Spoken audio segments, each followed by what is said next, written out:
Well, hello and welcome to the final round of the Hi-Tec Oil Super Series here at Goulburn. We're here at One Raceway. Of course, it's undergone a lot of cosmetic changes as well. Some new corners that have been introduced, some sound barriers as well. It looks absolutely fantastic. The sun is shining. The people are here to watch this fantastic racing, and we've got some championships to decide this weekend. Of course, the Legend Cars Australia, the championship still undecided for that one, as well as the Australian title. We've also got the Formula RX8 in their inaugural year as they get their championship to be decided between two people who are very fast this weekend, including Brock Payne and Rob Boaden, and they've already fought it out in race number 1. But of course, we've got the TA2 Muscle Car Championship to decide as well. Josh Haynes, the Man of Steel, is currently leading that one and has got a fair points advantage over Brad Gartner, who's running third at the moment, and then back to Mark Crutcher, who's winning the Serco Masterclass. It's going to be an exciting afternoon here at the Hi-Tec Oil Super Series. We've got 13 corners to get around a very short 2.35 kilometre track, but the sun's out. The racing's about to get exciting. Let's head to our top 8 shootout, though, for our TA2 muscle cars. Mel, you've got someone to talk to. Hi, Zach LaSharpo, your first round in TA2 for this year. You must be pleased to be in the top 8 shootout. Yeah, very excited. The car's been going pretty well today. Yesterday I had a few drums with a bit of understeer. The new layout of the circuit's been awesome. It's just me, mentally, I've got to get my head back into the game, and being on the opposite side of the cabin, it's a bit different for the standard driver. So everyone's saying it's quite physical here. How's the body holding up? Yeah, it is quite physical. Haven't been in the car for, this is the first time this year. It is quite difficult. I'm definitely feeling it yesterday afternoon. I had a nice cold shower, so definitely refreshing the body, but definitely after, it's taken a toll on me. Well, good luck. Thank you. Back to you, Maddie. Well, we're here with Aaron Prosser. It's the top 8 shootout, and you managed to squeeze it in right in the final lap. Aaron, what are you looking for out there this afternoon? Yeah, just looking for a good clean lap, and definitely keep it on the black stuff, and hopefully we can move forward a few spots in the shootout. We saw you have that little moment there in qualifying earlier. What was that like out there? Is that just the tyres getting a little bit warm? We actually blew a gearbox, and that was the result of that. So a lot of work from the crew in between this and the top 8. Yeah, the boys have done an outstanding job to get it back out on the track, and yeah, I can't thank them enough. Done a great job. Well, he's new to the TA2 muscle car team, so Aaron Prosser is going to be the first car out in this top 8. Let's head back down to you, Mel. Hayden Jackson, P4, what can you do from here? I'll hopefully move forward, that's for sure. It's always the goal. We're all pretty tight at the moment, so it's going to be an interesting shootout, that's for sure. So only one warm-up lap. It's quite a short track here, so the tyres might not be up to ideal temp. Yeah, it's going to be a tricky out lap, that's for sure. Try and get as much tyre temp and brake temp into the car as we can. Thank you. Back to you guys. Well, here we are with Robbie Farr. Everyone knows him from the Speedway side, but you started to get introduced into the circuit racing and you've made it to the top 8 shootout. That's an incredible feat. Yeah, mate, it's been a good journey, a short journey so far, but it's been amazing in the respect that I'm just enjoying it. I'm keen to get back in the car each time. So, our first goal was to try and make this top 8, so that's been good. Great to have 2 Hi-Tec Oils cars in the top 8. So, look, I probably haven't been really good at finding the speed in the first couple of laps, so we don't really have a lot to lose here. We're going to be 4th row at worst, so we'll just send it, see what happens. Yeah, we noticed your faster laps in qualifying really came at the end of the session. Do the tyres take a little bit of time to warm up? I think the driver takes longer to warm up. That's the problem. Yeah, it takes me a little while to get my eye in. So we've got 1 lap here to do it, so we're just going to have to get it right. But on the same hand, we can't underdo it. We've just got to send it, and if we make a mistake, we make a mistake. Well, he's no stranger to pressure. Robbie Farr, ladies and gentlemen. Let's head down to Mel. The only person on the grid with an umbrella person, and it's your loving father, Sam Bates. Yeah, this is my first shootout, so I'm obviously very nervous. It's not every day you get out on the track by yourself, so it should be good. You'll have to go super aggressive on the warm-up with just 1 short lap. Well, yeah, the track's really short, so not many corners to hit them up, but we'll see. Well, have a good one. Thank you. Thank you.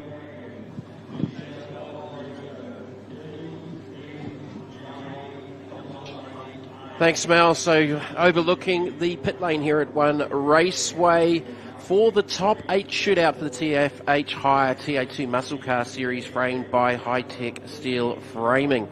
8 cars to face the clock. Brad Gartner with a stunning lap time in qualifying down into the 58s, the first of the 58 second laps here at One Raceway this weekend. So looking forward to this one. Aaron Prosser will be the first car out. They've had a little bit of work to do between qualifying and this top 8 shootout. At the end of this one, up for grabs is the Kubota Pole Award, $1,000 cash to the fastest driver in qualifying here for the final round of the Hi-Tec Oils Super Series. Let's see how it's going to go. The muscle is about to get unleashed here at Winton Motor Raceway. The lights will go out and it is fair game. It's on. We're underway. Look at the wheelsman already. Mark Bailey lights the tyres up. Mark Crutcher goes around the outside. Gardner trying to force the issue. Oh, there was a little bit of contact there. Just a little bit of contact. One of the TFH cars, Des Collier's gone around in the TFH 63. He takes a dive down into turn 3. Can he pull it up? Oh, looks like a little bit of understeer there. Crutcher keeps out. Nice and wide. I think they got through that cleanly. Niall in the background from Western Australia. Oh, that's got off fast too. That's a full 360. Definitely closing in on Jackson for that third position. That's Cheney. Cheney and Hollinger, and Cheney's gone off track and he just can't get the thing straight. It is so wet off track. Comes down, he gets a little bit loose. The celebrations are already on. The checkered flag is out for Brad Gartner and the Hi-Tec Oils 22. Has Dad been doing a good job out there today? Not really. Oh, throwing some shade early on. We're anticipating a fantastic start. Here we go. They start to spread out. Aaron Prosser has a bit of a look on the inside before the boys close the gap. This is going to have a little crush down the inside of 3 here. The 169 might get it done. Yes. Super confident. That's probably not where you normally make a dive. And he stays on the outside of 10, which is the run down to 11 and 12. So he's going to get the run here. The Herzog, man of steel, Josh Haynes in the 37 Mustang. And well, the Blue Oval goes back to the front. Whoa, we got Nicholas Spyro Spa. And Domain Ramsey. Ramsey got into the fence. As he, something's happened to the car. So Robbie Barr just trying to, there might be oil There on the is track oil. down there. Absolutely there is oil. Haynes holding on. Gardner is not letting him get away. Here we go. Brad Gartner, massive dive to the 22 down the inside as we go on board. He takes a hole, hits the curve, and he comes out in front of Josh Haynes this time. The 22 is victorious out of turn number 3. Here we go. Haynes launches. Oh, this is going to be tight. He came from a long way back with Gardner red 26 as well. The final lap, the final corner, and here we go. Your race 3 winner, still in the lead. The Hi-Tec Oils number 22, Brad Gartner with Josh Haynes, just 22 hundredths of a second behind you. Fourth and final race of the weekend. Here we go. Oh, Crutcher, the number 4's turned around, and how did that happen? Oh no, Hadley off. Yeah, that's Paul Hadley. He has another go into 3, slides the car almost down there. And his Collier's gone off in the TFA 63. Oh, this is Haynes and Gardner side by side on the opening lap. So Haynes got a bit of a run. So Brad Gardner looking for 3 wins out of 4 starts in the penultimate round here at Winton Motor Raceway. In the end, does it pretty easily in the Hi-Tec Murray. Your round winner, Brad Gardner. Well, off the back of some exciting racing from Winton Motor Raceway up after the break, we have the top 8 shootout here for the TA2s from One Raceway.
Well, we're back here at One Raceway. The TA2 Muscle Car Shootout is already underway. Top 8 cars. Aaron Frost has already laid down a lap at 103.137, but Robbie Farr hit this lap running, but we saw a big brake lock up and he slid the car through the first sector, and that has really hurt him in the times. The number 7 Hi-Tec, Oils, Camaro, well, it's probably not going to be up there with what we saw in Frost's time. He has done, though, the best in sector number 2, so he's brought it back a little bit there, but can he get under a 103? What we're seeing is one outlap from these cars is not enough to get those tyres up to the optimum temperature there where they're getting traction, and Robbie Farr will come across the line. He's got to beat a 103.13 to stay in 7th position. Unfortunately, he's not going to do that. That'll put him back into 8th, well, 2nd position at the moment, but potentially 8th position there, Jamie. Good recovery, though, considering he went off at turn number 1. Right, what can Mark Crutcher do? So, the warm-up lap is critical here. It's only 2.3 kilometres. You've got so little time to get these tyres and brakes up to temperature. So that's one of the downsides of being a smaller racetrack. What can Mark Crutcher do here? He is leading the Serco Masters Award. He is one of 4 drivers still with an opportunity to potentially win this championship. You know, outside of Josh Haynes, all he needs to do is finish the 4 races this weekend. It's going to be pretty tough to do that, but Mark being Mark, I know he had it on, well, he's been telling everyone at driver's briefing this morning he was going to give it a crack. Have a look at it wiggle, though, as he goes into turn number 1. There's dirt on the track there too, and that's really bringing him unstuck, and they only get one siding lap to get out there. It is going to be super important about temperature in these tyres, and are they running all greens? We know the rear left is really the questionable tyre there that's getting tortured around this track here at One Raceway, but the number 4 Mark Crutcher currently sitting 4th in the championship, leading the Serco Masterclass, and we have seen him in the top 5 quite a few times here when it comes to qualifying. So can he put the number 4 back up there? He started out of 6th position in qualifying, but they only did minimal amount of laps, and we're not seeing those sub 1 minute laps. I don't think we're going to see them. We don't get enough tyre temperature. What will our young guns at the front do? We'll have to wait and see. Mark Crutcher with another big wiggle as he comes down to turn 11, 12 and 13. These final 3 sequence of corners, they come over the ribble strip, they take a whole lot of inside. There's plenty of concrete. This one's going to be quicker. Goes to 101.28, and that's a nice time to put on the board. I reckon there's a 59 in there. I don't know that there's going to be a 58 in there that we saw from Brad in qualifying, because the short warm-up time, trying to get these Hoosiers and everything up to temperature in such a short time frame. There's a 59 in there for sure. That actually wasn't a bad lap from Mark Crutcher. He's a little bit down on the first sector split to Prosser, who's fastest there at the moment, but he topped sectors 2 and 3. And watching Mark's line through that last sequence, 11, 12 and 13, one of the best runs through there that I've actually seen from Crutcher this weekend, because he's been really working on that left side tyre on the race car, not getting the best of runs out of there, and that's the loaded side around this racetrack. Zach LaChalpo, he's done a really, really solid job this weekend, considering how little seat time he has had this year. Yeah, last time he was out in the race car was Bathurst last year, so it's been pretty much 12 months since he's been behind the wheel. The Tempest Solutions number 21 Camaro, though, on a flying lap now, and let's see what he can do. He qualified 5th earlier. Can he move his way up? As we can see the car being very unstable under brakes once again. That little bit of dirt and the car sliding out once. It's exciting to watch these cars get around a cold tyre, isn't it, Jamie? Because they are really working hard as he gets the first sector down, a 16.70, the fastest so far. Yeah, it just had a little wiggle on brake application down into 1, and then it just got into a big 4-wheel drift. So he's topped the first sector by 3/10 on Prosser and Crutcher. So potentially into the 1 minute range here. As I said, I think we'll see a 59 here to pole it a little bit later on. But Zach's been really, really impressive. Now, he's one of the drivers that's had a different approach to this sequence here. He goes a lot shallower. That time actually was a bit deeper. That's actually a better line from Zach there. So that's the first time I've seen him do that this weekend. So this should be a good solid lap from the 21. Goes fastest with a 61.2060, 101.2060. And he was only 800s. Yeah, just under 800s. Hayden Jackson in the 81 now. He was a little bit slow at the start of qualifying, but he put a blistering lap in right towards the end in the last couple of minutes there. Only a minute to get around this track, so they had a little bit of extra time, that 20-minute qualifying session. So some of them came out early and then sat out for about 10 minutes, came out, did another few laps, and this is one of those guys. He did do a few laps, so remembering you've only got 6 brand new tyres for the weekend, so I'm not quite sure how much he's tortured a few of those already, but we're going to push the 81 and hear the Hoosier. It screams through this final 3-corner sequence, doesn't it? It is really under a lot of strain, and we get this flying lap underway for the number 81 now. Well, it's MGW and Team RSG, Hayden Jackson and the Dodge Challenger. Into turn 1, and you can hear them protesting again, the Hoosiers. Really putting a lot of strain on that outside left tyres. So he attacked the apex there. He was actually up over the inside curb. And I don't know that it unsettled it. Let's look at the splits for Jackson first. 16.7, just about matches Zach Lachelpo. So he's not far off. But again, a different approach to that sort of turn 1, turn 2, turn 3. Let's see what he does for the second sector. About to come up now. He's not far away from the 21. 25.7, 4 tenths down, so he's down on the Lachelpo. Let's look at this run here. This is a part of the track where Hayden had been struggling a little bit with over the weekend, and he's actually done that pretty nicely. A big high entry and down through, so a good end to the lap. I don't know. 101.73 puts him back into third position. So Mark Crutcher and Zach Lachelpo will actually frog leap him there and go up a position each. So that's a good start from them. Unfortunately for Hayden Jackson not being able to put that lap together this time round. Now, someone who's been super quick this weekend, he's only been behind the wheel of these cars a few times now. Sam Bates, obviously Nick Bates, his dad raced in the last couple of seasons when it comes to the TO2 muscle car. He's very quick in a time attack car as well when you see him at things like World Time Attack. He has been driving the PBR development car this weekend. Nick Bates just doing a few laps in that. But Sam Bates, he's been quick on a solo lap. Again, colder times than what they've been used to when it comes to the qualifying session. He's going to have to lay it all on the line. And how does he go into turn number 1 as we go on board? You might see how busy this is on the steering wheel. Look at the amount of movement he's got to put in. Looks like it understeers a fair bit coming into that corner. Had a little bit of mid-corner understeer, but it wasn't actually too bad off. And he was off the curb, whereas Hayden Jackson got a fair amount of that input. So 16.4 to the split. He's 3 tenths up on Zach Lachelpo. So good opening sequence for Sam Bates. He ran with his dad at the bend. They did a lot of damage to that race car, unfortunately, and finished their weekend. So Sam doesn't have a lot of seat time in these cars, but he has been fast, as you've said, Matt, this weekend. He's turned the spanners on him for a number of years as well, so he understands the car behind. Look at that, second sector goes purple, 25.17, so he's a couple of tenths up there as well. This could be a flying lap. He should be down in the minute mark if he can just nail this final sector there, and it looks like it's not too bad. Comes over lots of ripple strip. Oh no, the car slides out from over, big crash. Heading for that finish line, look at that, a 1 minute point 637. There was probably a tenth and a half maybe towards the end of that one, because it just got the exit curb and he had a handful of opposite lock to try and get the thing steered and back. So going into qualifying, he was P3. Here is the man of steel, Josh Haynes. He was in the 59s. Herzog Steel entry, and coming out of Canberra, he's got a lot of family, friends and sponsors here this weekend, and looking how much work he's doing to try and warm those tyres up.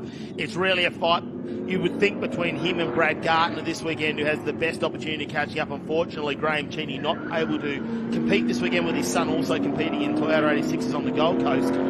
All right, so Haynes starts his lap, a really deep run off turn. Starts his lap, so we're looking for a 16.4 to the first split to eclipse Bates, who I thought did a very, very good job on his lap. Lost maybe just a touch at the end, but we know Josh Haynes is super fast. He's leading the championship, pretty much just needs to finish all of the races through the weekend. Goes 16.28 to the split. He's up 2 tenths on Sam Bates already.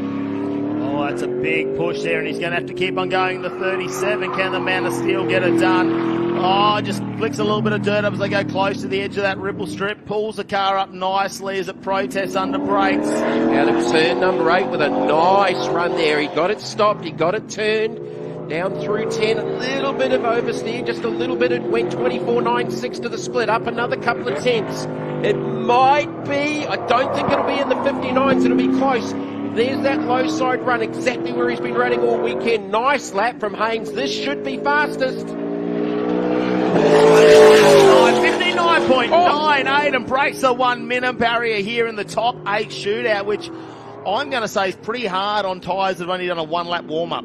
He was 3/10 faster than the Shelper, than Bates to the third split.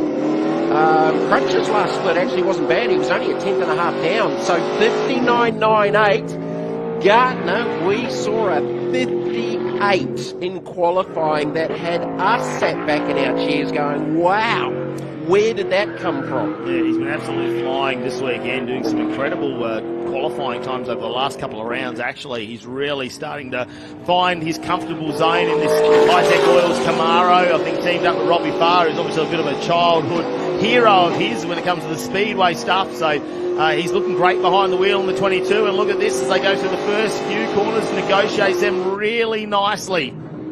Waiting for the first split, not too far away, 16.19. He's at 10th up on Haynes. 10th up on Haynes to the first split. He and Haynes have been the pace setters through practice. Jaws dropped when Gartner went 58 in qualifying, and just a 2-lap run as well. Second sector coming up very, very shortly. Is it going to be purple? Yes, it is. By 400s, nothing in the second sector. Needs to get this sequence of corners. Arguably the most important corner on the racetrack for these TA2s, and nails it. Absolutely perfect. I don't know if it's going to be a 58. It's definitely going to be a 59. No, it wasn't. Actually lost time in the last sector. 1:00.02. I'm surprised at that, Matt. And Josh Haynes will take out the Kubota Pole Award. That surprised me. I thought Gartner had that. Oh, he'll be hearing that from Max Vidot, his engineer here this weekend. You can see a little bit of disappointment. 41 hundredths of a second. That's thousandths of a second. That's so 0.041. Brad Gartner just missed out, and it's that third sector again. You spoke about how important that final 3 corners are. That sequence as you go around there in the bowl, and that shows exactly why it is. Josh Haynes, I mean, he'll be looking this weekend to try and secure his first championship. He's been runner-up twice. Great to see his mum Kylie there as well, and it's a big family affair this weekend with everyone being able to come, and I'm sure the Man of Steel is going to have a massive smile on his face. They've teamed up with Waltec this year, very different from the family-run crew they had last year. They've gone to Waltec, teamed up for this assault on the 2024 season. It's really paying dividends for them. That was an impressive lap, and yeah, surprised. I thought Brad's last sector actually looked pretty strong, but obviously just lost a little bit of time somewhere. So Haynes, Gartner, Bates, your top 3.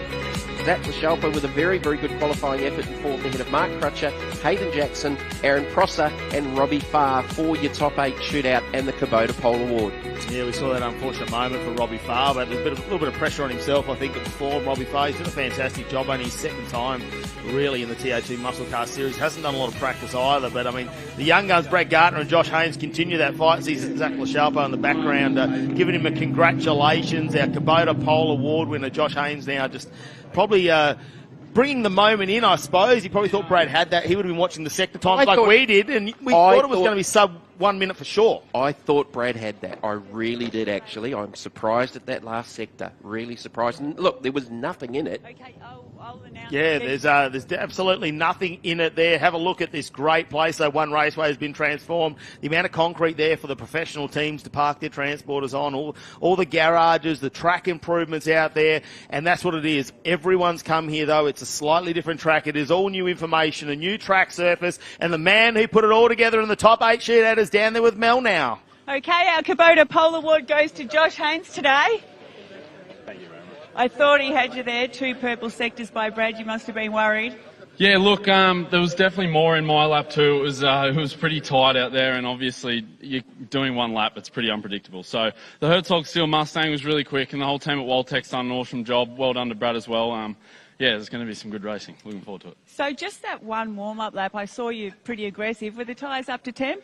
Yeah, they're up to temp, but you don't know where the grip level is at the track, and we're chasing the track with the cars too, so it's really hard. But yeah, look, happy to come out with pole. I know it's going to be close to Brad and I, it always is, so yeah, looking forward to it. Well done. Thank you.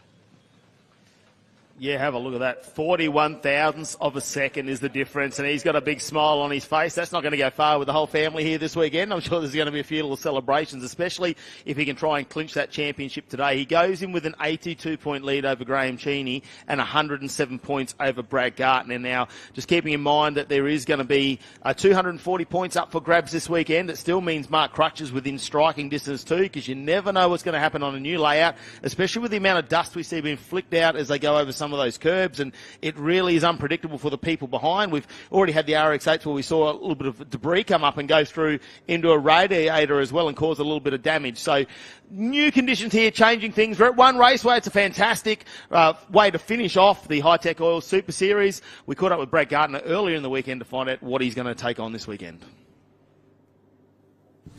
Well, it's been a brand new year for Brad Gartner and a brand new team, really, when it comes to the 2024 season of the Hi-Tec Oil Super Series. Brad, it's been a great start. You're currently sitting third in the championship, but there is a possibility you can chase down that man of steel, Josh Haynes. Yeah, it's still there, which is pretty cool after the year we've had. Obviously, a lot of success when we're finishing, but unfortunately, a lot of races we didn't finish earlier on in the year that weren't exactly our fault, but that's motorsport, and, you know, we wouldn't be doing it if that stuff didn't happen. So, no, we're keen to get the Hi-Tec Oils 22 out there this weekend and, yeah, see what we can do. What's it like to have a team like the Hi-Tec team behind you to really fight back from those unfortunate races you had? Yeah, it's really cool having like such a confident team owner in George, and just someone that gives you the confidence to be able to go do it again. You know, when I was running our own deal with our own car and, you know, mum and dad owned it, it was just like when you get a big shunt like that, it's like, oh, I don't know if I can get to the next race. And then when you do get to that next race, it's sort of, you don't want to wreck it, so you're on the back foot a bit. But with George, it gives you the confidence to go out and win races, which is what we're here to do this weekend. And if that's what brings the championship, well, happy days. It hasn't always been about bitumen racing for you. You like to do a bit of dirt racing. You got a new teammate, Robbie Farr. That must be pretty exciting. Yeah. So I grew up watching Robbie. Obviously, yeah, big dirt fan, and grew up. Dad raced speedway, Pa raced speedway. So I'd raced on dirt since I was 7, and made the switch on my 18th birthday. So 21 now, so it's been 3 pretty full-on years. But yeah, as soon as Robbie called me up first time to help him out, it was a pretty cool moment. And obviously, yeah, to be able to watch him, you know, win the Classic when I was only, I don't know, 16, 17, and then, yeah, here now helping him out. It's really cool. So great team here at Hi-Tec Oilers, and, yeah, like I said, can't wait to finish the year strong. Well, the fight's not over for this championship. Brad Gartner still in the running. Stay tuned this weekend. Maybe he might grab that championship trophy. That's pretty much how they are after qualifying in our top 8 shootout. Gartner taking on Josh Haynes with the TFH Hire TA2 Muscle Car Series, framed by Hi-Tec Steel Framing. Beautiful scenes here at One Raceway in Goulburn in New South Wales, about 2.5 hours southwest of Sydney, about an hour northwest of Canberra.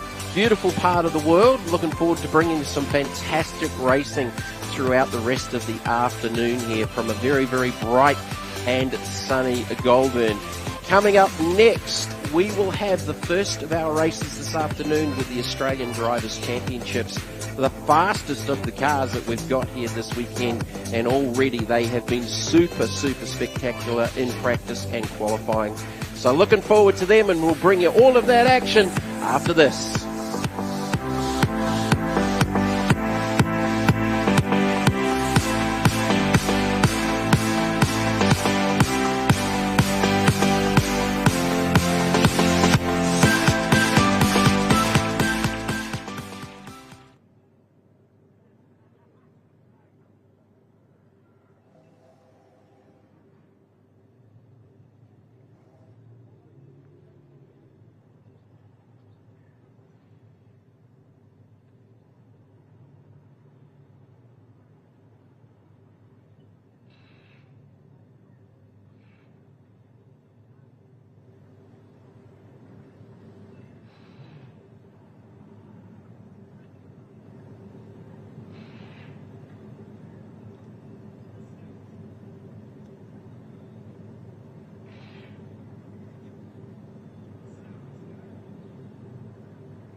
welcome back to the final round of the Hi-Tec Oil Super Series from One Raceway, Goulburn, New South Wales.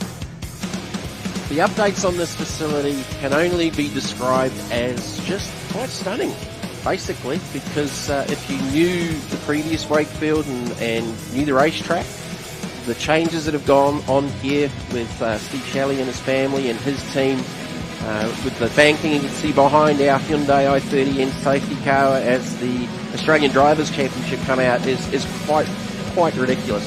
Damon Sterling will start off the pole for race number 1 from Dean Crook. Hayden Crossman in third. Lucas Starcy out of position 4 from Nico French. Luke Claver, Hamish Layton, Bastian Treptow, Hardy Kuhn and Bradley Smith for our 10 with the HyperXs. Damon Sterling qualifying on pole with a quite staggering 54.2950. We put that into perspective. We saw a 58 from Brad in the TA2s at Gardner, of course. And going back to the old lap records here with the old Wakefield Park layout at 2.2 kilometres before the recent changes, the outright lap record was actually a 53.05 set by Brad Shields back a few years ago in a Mitsubishi Evo, I believe, a time attack car, looking at that. And we're not too far off that with these hypers joining commentary by Dan McCarthy. Welcome back, Dan. And that lap was pretty impressive, and we spoke about it briefly in qualifying earlier on that,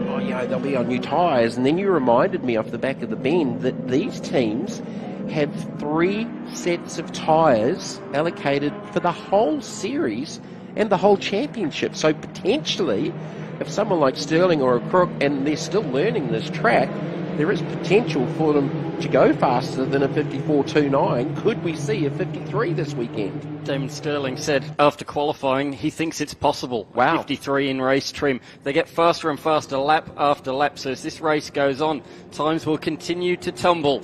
These first few corners could be crucial for determining the outcome of this race, and we are underway. Brilliant start from Nico French on the second row of the grid, but he pulls alongside, third row, pulls alongside the second row and then has to slot back in. But out in front, our championship leader, Damon Sterling, is ahead. He's pulling along with him the inaugural series champion in Dean Crook and Hayden Crossland in third. These 3 being the standouts in recent rounds, and it's those guys again at the forefront of this field. Crook was very, very fast in practice, topped the second practices and the first into the 55s, and then Crossland came back out for P3 and he was solidly in the low 56s. And then come qualifying this morning as that was the Nico French in the 50 after what looked to be a pretty good start. The thing from the run to 1, 2 and 3 is it sort of funnels down there and it narrows up by the time to get to 3, so you've really got to get the job done before then. So Sterling is your race leader, closely followed by Crook. So that line through 11, 12 and 13 is very, very different for these race cars because they carry so much more downforce than any other car as Crook launches down the inside. They're going to go side by side through 1 and 2. I think Sterling was just on that dirtier outside line of the track. Crook takes over the race lead. That was, I nearly said something else there. That was a big, big move from Dean Crook. It certainly was. I was wondering, and it was the talk of how effective is the slipstream going to be down the pit straight. Well, that answered the question in a very positive way to me. It looks like the slipstream is quite effective, and he's made a mistake. Sterling has gone off. He's looped it down at turn number 8. He's got it back going again. Fortunately, the engine did not stall, but a very, very rare unforced error for the championship leader. Got to be careful going off track here because in some of the parts with some of the new landscaping, it is quite rough, and these cars very, very low to the ground. The potential to take a front wing off and do more damage is highlighted by that. So an uncharacteristic mistake there from Sterling. That's going to drop him back through the order and takes a little bit of pressure off Crook out in front. And I think he just simply loses the rears under brakes into 8, which is pretty much the biggest stopping point. Yeah, he had an armful going on there trying to get the thing stopped and turned, and it just ran out of rear grip and rotated the 26. So Sterling, he will be angry with himself. He fell to the back of the field. He's already dispensed of Kuhn in position number 10, so he's back up to 9th already. And watch him march through the field throughout this race. The fastest man in qualifying by quite some margin and he's got pace to burn at the tail of this field. We're looking at this great battle for position number 3. Stasi, French, Claver and Leighton, all nose to tail, and they're all distinctive colours as well, so it's quite easy for us to tell who it is from the colours. Yeah, Stasi's one definitely stands out there with the Dayglow yellow on the black. So Crook's gone fastest lap, a 55.8 on his second lap. 55.8 for Crook. And he's the only one in the 55s at the moment. Nearly a 2-second advantage over Crossland. Then this battle group for 3rd, 4th, 5th, 6th, headed by Stasi in that Dayglow yellow and black number 34 machine. Absolutely, over the top section of the course. This is the old school stuff. There's no tarmac runoff here. If you make a mistake, you're in the grass, in the gravel. And we see there a little look from Nico French down into turn 8. That was the corner where he made the mistake on lap number 1, put 2 wheels on the outside through the grass and allowed Stasi through into the position where he is now. Bit of a different line, shows the nose down the inside while Stasi takes the more traditional line in these machines. He's got a nice run out of there. He's in the toe, he's in the slipstream as they come down the pit straight to complete lap number 4. He's showing the nose again, up the inside, under brakes. Is he going to make the move? He is. A nice block pass and out wide goes Stasi, who's now vulnerable to Claver behind. At the start of the previous lap, French actually topped the first sector, so he was fastest on that previous lap to that point. I'm just trying to keep an eye on Sterling and see what he's just done, a PB and a 56.4. He's back in the 8th position, but he's still got 8 laps to try and make up some ground that he lost after that spin at turn number 8. So Stasi and the 77 of Luke Claver now battling here. Nico French up to 3rd. Crook leads by 2.3 seconds. Still fastest lap of the race for Crook at a 55.81. Here we go again, looking up the inside. This looks to me where Stasi is the most vulnerable. Coming off this corner and down the pit straight. There's 3 of them, still no to tell. But look at French. He's only been in that position a lap and he's pulled 1.5 seconds on this trio of cars. Down towards turn number 1. It's a great sequence of corners, that. The fast 3 right-handers, not quite as tight as the ones at the bend, but sort of similar in characteristics. Yeah, so French has just PB'd with a 56.68. He's still about 8 tenths down on Crook's fastest lap, but he's one of the fastest drivers on track right at this point of time. So Crook, your race leader. Crossland, French, Stasi, Claver, Leighton, still with 7 laps left to go here for the Australian Drivers' Championship. All of these cars identical chassis, same wing packages, same engines.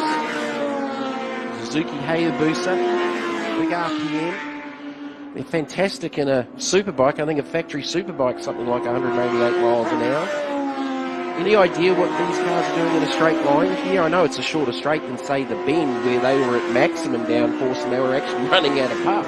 It's about the same top-end speed, as you say. Oh, wow. Running out of speed so much. It's really not that much different. 10 or 15 Ks maximum in a straight line. Also at the bend they had that humongous headwind, which we don't have here this weekend. It's pretty still. There's a little bit of a breeze just beginning this afternoon. But up until now it has been very, very still conditions. But yes, Claver has made his way through up into 4th position. And now he's going to try and pull away from Stasi. Hamish Leighton would have been disappointed with qualifying, but he said he was looking forward to racing, and it's already he's moved up a couple of places into position number 6. A very established karting driver many moons ago, and he's come back into racing in this championship and doing a really good job.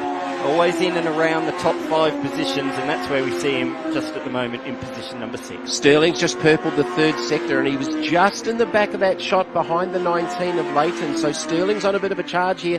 He's into the 55s and sets the fastest lap of the race at a 55.80. As a racing lap record, that's where it stands right now with this new layout at One Raceway. So a 55.80, Dean Crook at a 55.81. And they are the only 2 drivers in the 55-second bracket at the moment. French, he's just settled into the 56.6s. PB's the 1st sector. So again, green boxes lighting up through this field as they are continuing to go faster. on these tyres, where I'm just gobsmacked that they are limited to 3 sets of these Hankook tyres for the whole season. We talk about tyre management in TA2. That's nothing in what these teams have to contend with to work on running a 3-set tyre rule for the whole championship. As Sterling clears the 19 of Leighton and goes fastest again with a 55.48. So approaching the 54-second territory, and he's got a little bit of clear track on this lap now to get him onto the back of Claver and Stasi.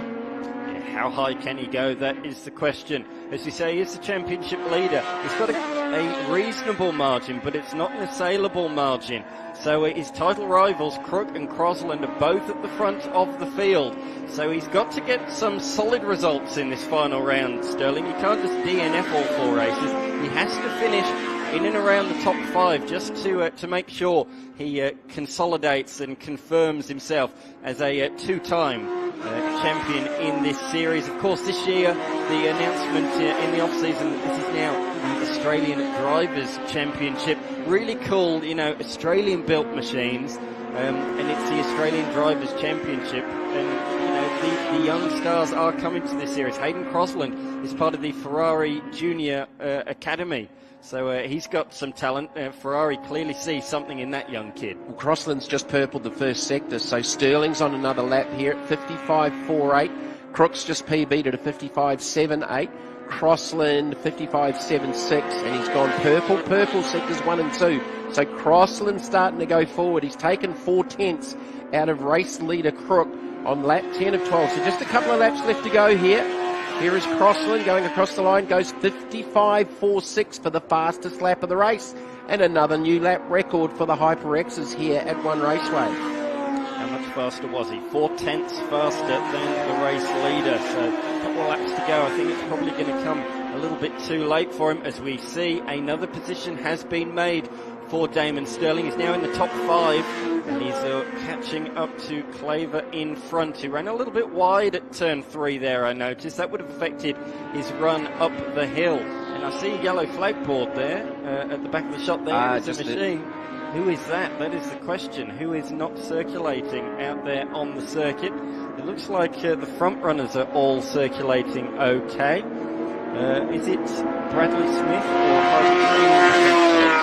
across the line goes Coon, so I think it must be Bradley Smith that's come to a stop in the infield there. And checkered flag has been flown. So it was called 1 lap earlier than expected. So Dean Crook, he's had a bit of a victory drought, the inaugural champion, but he's put that emphatically to bed today. A very comfortable race victory over Hayden Crosland, who comes alongside.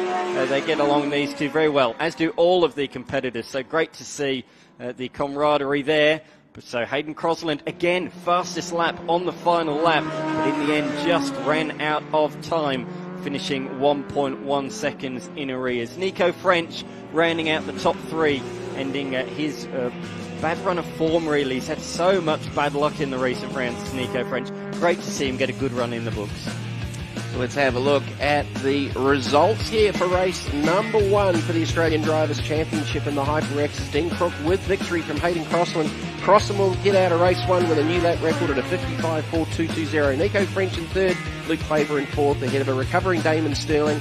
Lucas Stasi in 6th, ahead of Hamish Leighton, Bastian Treptel, Hardy Kuhn and Bradley Smith with a DNF. We believe that was him parked on the infield to what looked to be shortening the race, and here's confirmation it was the 74 parked up on the side of the track. That's just off the edge of turn 8, coming downhill off 6 and 7 to I think what the locals call the fish hook corner, or we call it a hairpin.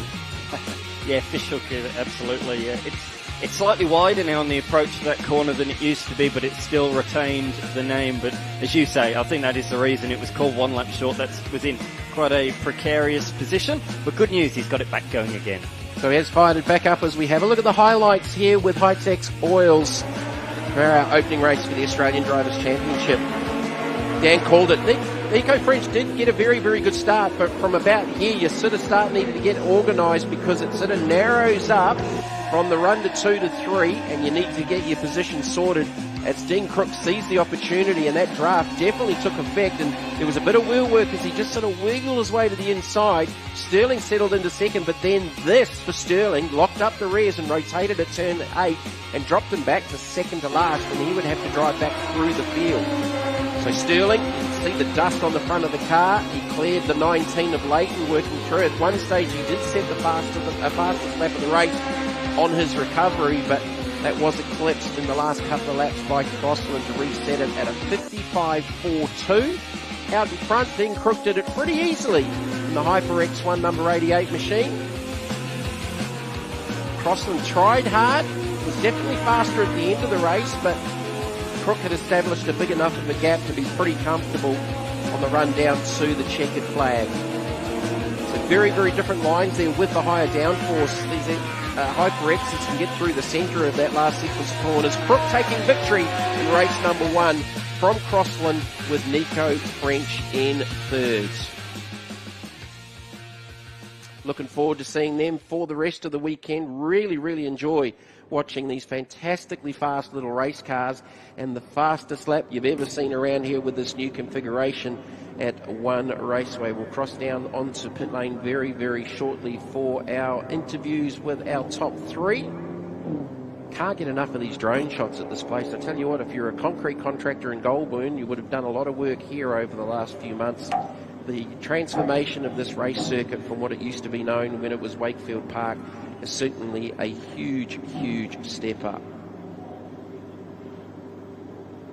I noticed that the race winner has not made his way down there. Not sure why Dean Crook is missing, but the other two are down there in the lane.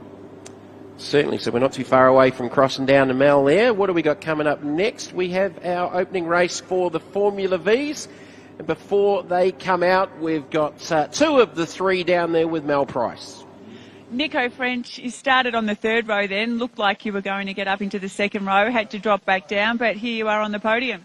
It was an awesome race. I'm actually glad that I qualified 5th in the end because it put me on the inside. So around that long turn 1, 2, 3, that's the place to be. So no, it was good. Small mistake on lap 1 put me back in the clutches of Stasi, but we fought for the rest of the race to get past him, and thanks to Damon having a bit of a mishap, 3rd. Can't believe it. So I said you told me you've got some good news for the category and some new sponsors and people here this weekend, and I said you're going to have to finish in the top 3 so that we can talk about it. So here's your chance. Definitely. So we reached out to a whole bunch of local businesses in Goulburn before this weekend, knowing that, One Raceway being back, this is the time for the community to get involved and for the motorsport community to give back to Goulburn. So we've got Kerrang Estate Winery, which is 20 minutes down the road, and Trappers Bakery just off the freeway. 2 awesome companies and 2 great passionate people who love motorsport. So it's so good to see them here supporting motorsport and supporting us, and they'll be hanging around the track later on today. So it's just awesome. Fantastic. Well done. Thanks, Mel. Okay, Hayden Crossland and a new lap record, P2. Congratulations. Thank you. I didn't know about that until you just told me. Good race. Started off a little bit shaky there. Just struggled with the tyres, but once the tyre pressure's on, this Hankook tyre is awesome. So great race, heaps of fun. Happy with P2. Well done. And these things look like, you're super, super fast. Is that a handful? It's a massive handful there. Always lively underneath you, but it's an awesome car to drive with heaps of horsepower and heaps of grip. Awesome. Looks like heaps of fun. Now, our winner didn't come up here to visit it, but Matty's tracked him down the other end, so over to you. Well, I've just got to get my breath back. Dean made a fantastic start. You got so excited you turned into the garage. Sorry, I forgot to come down the end. I got that excited. I did not expect to win that race.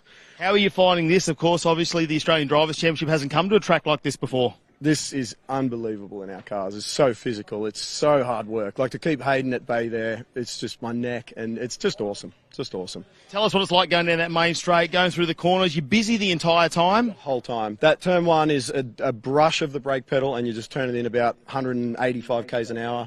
Unbelievable. Hard work. I tell you what, he's pretty excited. Dean Crook, our winner for this race, and I can't wait to see what they bring this afternoon. Thanks, Matty. Yeah, when you hear the excitement, Dan, with those drivers being interviewed and how cool these cars are to drive, more so at one of the smallest motor racing circuits in Australia. Like this place, we'll see how we go with TA2. I'm looking forward to that. These cars are fantastic to see around here. Ideal for our Legends cars. Like, it's just a perfect size. I thought some of the bigger tracks wouldn't suit some of the smaller sort of categories, but at the Bend, those cars were very fast. The Legends were spectacular. And further up north in Queensland, some of the tracks that we've been to, likewise, with big fields and that, those cars are pretty good. But to see a track of this size putting up some of the action that we're already seeing in the early stages of this weekend is very cool, especially for my first time here. Have you been here before? No, never.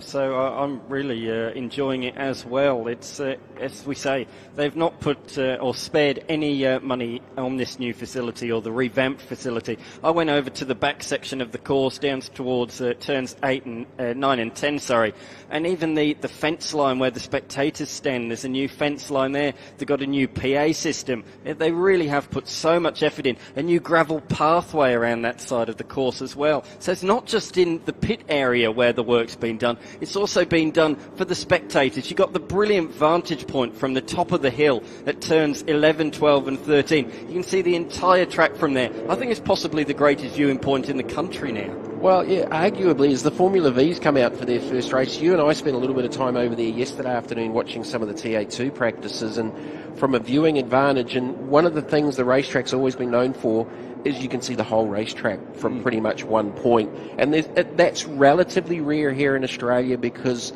of the size of most of the racetracks. Queensland Raceway, you can definitely do it. Morgan Park is not one of those because there's so many trees around it, only 2.9 kilometres. It's a little bit harder to see. Sydney Motorsport, likewise, because it's a little bit bigger. As we go to the grid here for our opening race for Formula V, Michael Kinsella, well, he's been on the pace all weekend. He will start off the pole. Daniel Reynolds out of 2, Dylan Thomas out of 3 doing double duty this weekend. Dave Casely, Corey Odgen, Matthew Pearce, William Pym, Alex McDonald, some very fast drivers, and a full field, I believe, of 29 cars here this weekend. So let's talk about some of the championship stuff, because we've got the local, I think, this is the Australian National Series? Correct, the penultimate round of the National Series this weekend. They'll finish it at Phillip Island in just over a month's time. Oh, wow. Yeah. That's cool. That's cool. Formula V's at Phillip Island, I reckon, will be absolutely epic. So epic. We got the opportunity to commentate these guys up at Morgan Park, and the racing was sensational. Dylan Thomas back out there this weekend in the CXC colours, and he's doing double duty racing with the Legends and that as well. But certainly the driver I'm sort of keeping an eye on is Michael Kinsella in the 35. He was fastest in practice yesterday in the 106.8s, qualified on pole this morning. It was a red flag interrupted qualifying session, but ended qualifying, went out and went faster, and ended up at a 106.7480. Now, realistically, that's only 6 or so seconds slower than a TA2 around here. So while they don't have the horsepower across the 1200 and 1600cc engines in the category with the 2 splits, they obviously handle really well as a little open wheel car. Yeah, absolutely. It's the corners where these make all of their speed. They don't quite have the poke with the Beetle engine, hence the name Formula V, VW engine, but in the corners they just grip so well. They're almost glued to the circuit. The Formula V race is well known for their slipstream. It really does teach racecraft, whether you're a youngster or an older statesman in motorsport. It does teach you great racecraft because you are always wheel to wheel fighting somebody, and it's crucial to keep the minimum corner speed up. As lights are out, we are underway. We're already 3 wide further back down the field. Look at them darting left, darting right, trying to find a clean piece of real estate. And finding a clean piece of racetrack at the moment, especially over the backside of the circuit, is not the easiest thing to try and do. Now, you'll see there's various different body styles. There's different thinking going on about the aerodynamics. That car that's out in front, which I think is the 78 of Daniel Reynolds. So I remember that car from Morgan Park. One of only 2 of that car actually ever built. I think it's the only one that's currently running in Australia. The other one's parked up in a garage somewhere. That's a very distinctive body style. As we go back through the field to some of the older cars, you can see some of those body styles. As Zol Kinsella went off there in the 35, I'm pretty sure that was him with the black wheels. So our pole sitter going off early in this first race for the Formula Vs. Some of sort of the flatter nose cars further back through the field are some of the older chassis, and there's cars out there that have been racing for 30 and 40 years, believe it or not. Yeah, it's quite remarkable.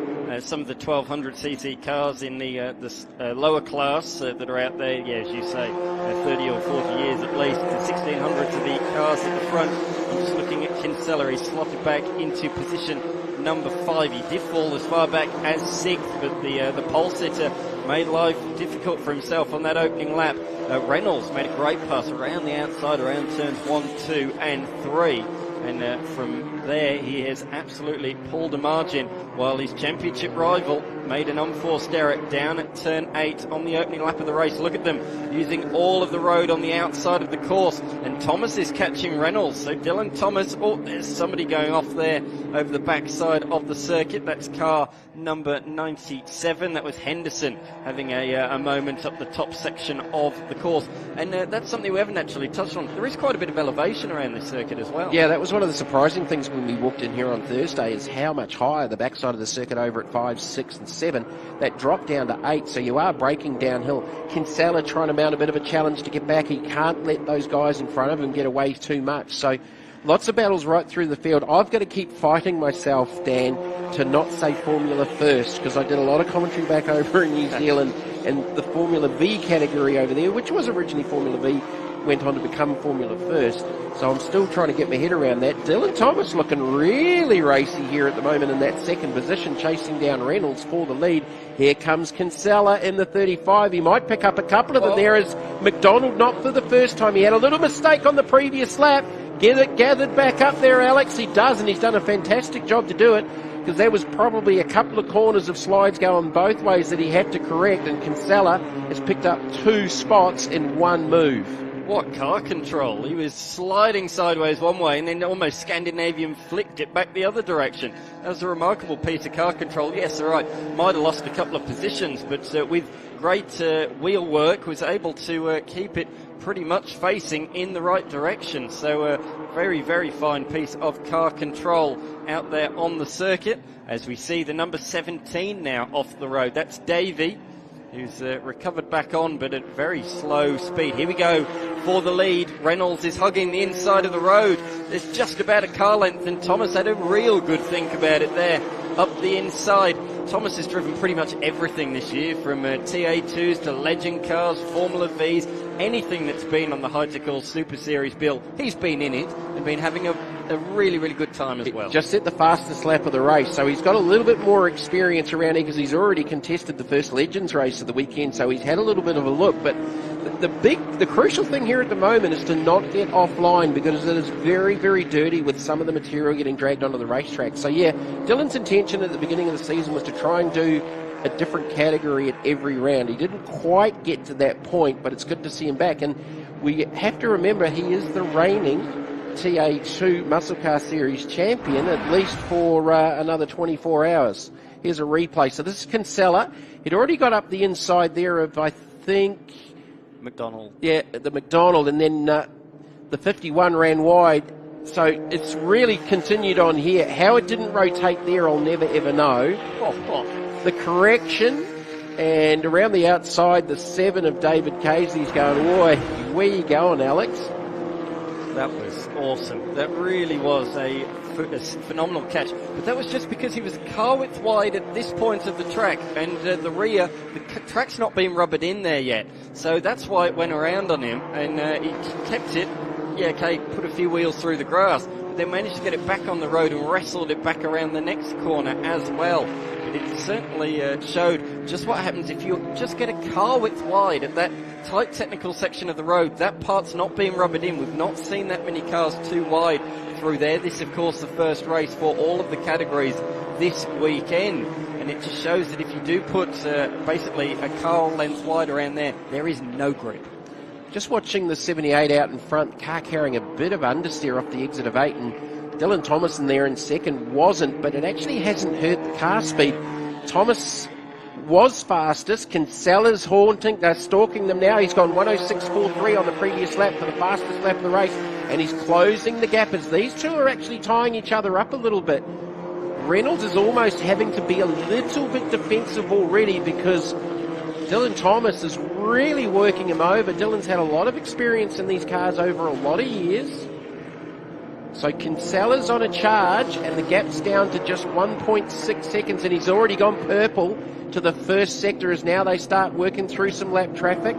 Car number 12 there, Bernie Cannon, just going down a lap. That'll be one of the smaller capacity 1200cc cars. So these two are actually taking a little bit of speed out of each other, and Kinsella is continuing to close the gap. He's got 4 laps still to get to them, so we could have a 3-way battle coming up here very, very shortly. And this is what we know and understand what Formula V racing is all about. When I went around the paddock yesterday, a lot of the competitors were saying to me, Daniel Reynolds, he's from the ACT, he knows this place like the back of his hand, he'll probably take the win. But they're very much taking the fight to him here this weekend. As we see a little bit further back, the intense battle for just at the tail end of the top 5. So now at the head of that is Ogden, ahead of McDonald and Casely in the navy blue car. Let's look at this. Back to the front. Reynolds coming under pressure from Thomas. And Kinsella is catching another purple first sector. The margin now less than a second between Thomas and Kinsella. I think he's going to catch them before the end of this race. He's catching them enough as the lap traffic could play a factor as well. Well, the leader was a 107.1 and Kinsella was a 106.39, so resets that fastest lap in the early stages of the weekend. So for me, it looks like Reynolds is definitely having a little bit of an understeer issue at probably the slowest corner on the racetrack off of 8, but it doesn't hurt his exit speed. But in turn, Dylan doesn't have enough of a run to be able to get by, although he is very, very close here now. He's going to have to go to the outside to do it. And here comes Kinsella and goes fastest again, 106.3910. Not going to go around the outside at turn 2, Dylan. You're going to have to slot back in there, but he's showing the nose now for the first time. Literally, as you said it was the first time that Thomas had made a visible, better run onto the pit straight and put Reynolds under all sorts of pressure down into turns 1 and 2. But it is now, with 2.5 laps remaining, it's officially a 3-way fight at the front of the field.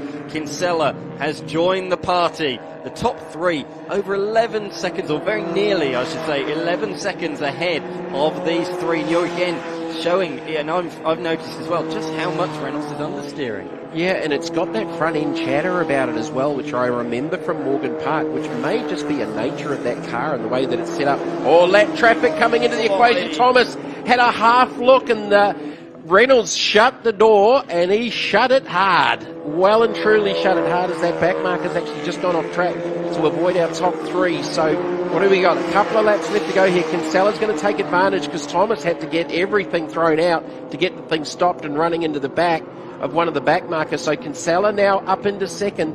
Thomas, that really hurt him with that exchange with the back marker. He thought he had the opportunity, but Reynolds just slammed the door shut. Yeah, absolutely. Trying to go for first. The momentum lost cost him second. There's a bit of dust being kicked up further back. I can't believe how many lap traffic cars that we are coming up to at this moment in time out there on the race circuit. But with all of that, with the lap traffic, it's allowed Reynolds just to have, for the first time in several laps, a bit of breathing room. Kinsella sideways around turn number 8, the fishhook, and that's going to affect his momentum now. I said, didn't I, just before the start of the race, these cars are all about momentum, and we've seen that in the last lap. So Reynolds taking advantage of the back markers, and he's put another one in between himself and Kinsella, who now clears him down the inside, and this should be the last lap run. Reynolds taking advantage of some of the back markers and lap traffic. Kinsella's got Thomas all over him.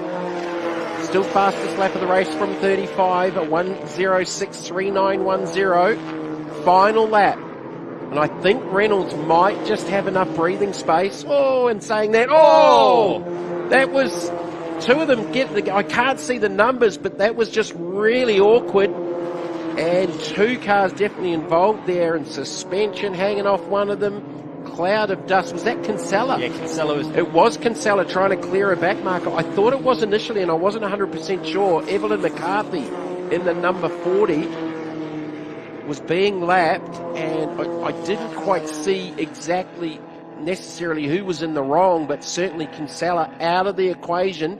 He's had an eventful race and a lot of damage to definitely, I think it was Kinsella's car more than the 40.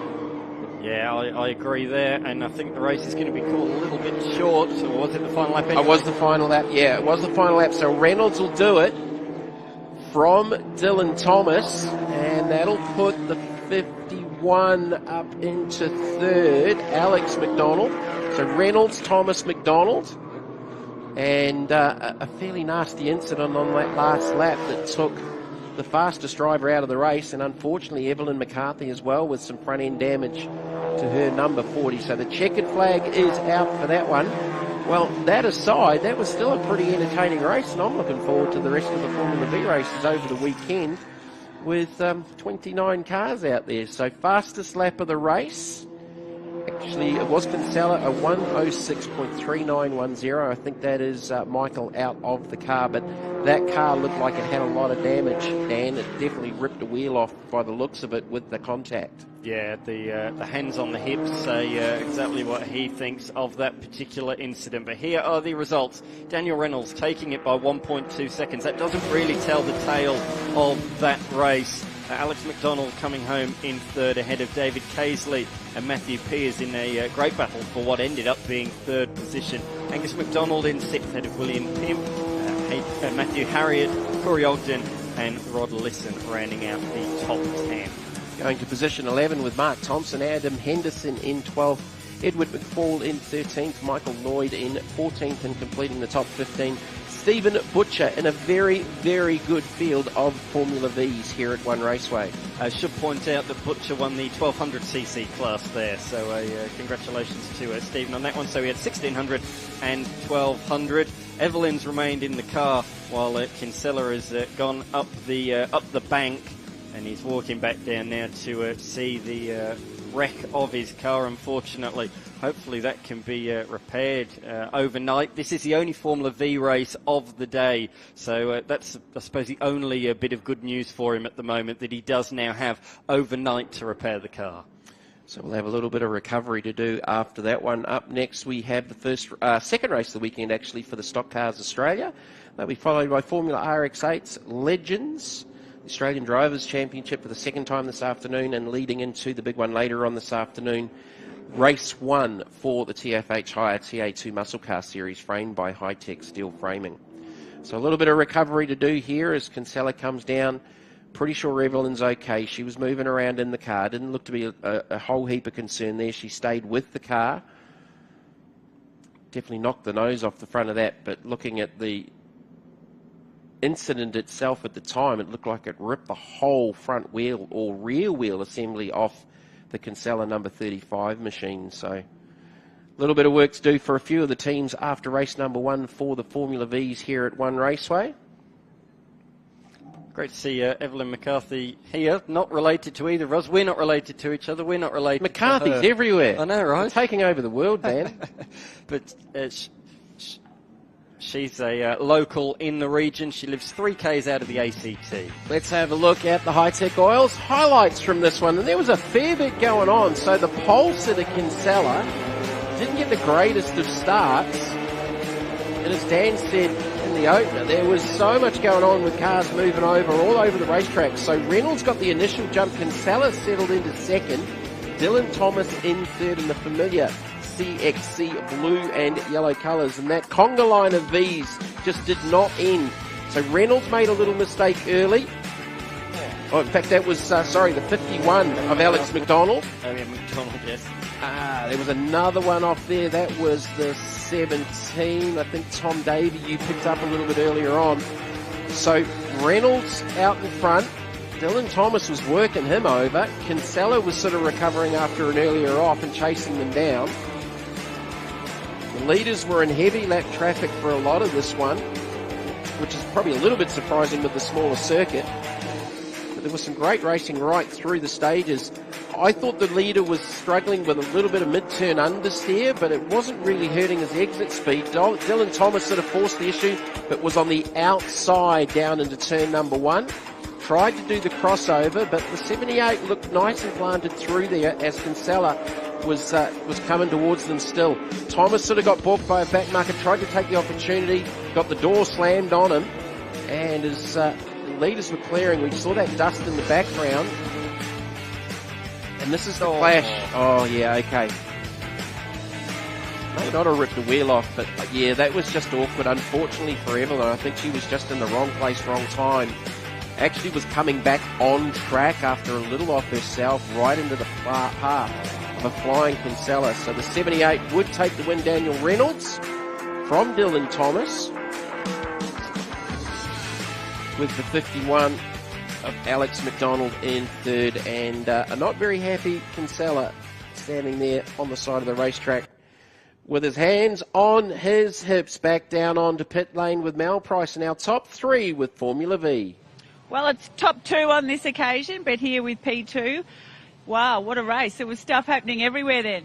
Yeah, Kinsella threw it off at the fishhook at the start of the race, and I was like, beauty. It's just Daniel and I having a go here, and Daniel and I were able to pull a decent gap. I didn't fight him early, trying to get a bit of a break from the guys behind us, and Daniel rode awesome. I really only had one real chance, but it would have been the outside and ascended of the nation moment. So, Kinsella came back through unreal. He was going really good, got the pole, driving really fast. Unfortunately, he clipped a back marker here, and hopefully it hasn't ended his weekend. But, so Michael's doing a great job, but congratulations to Daniel, and we'll take P2.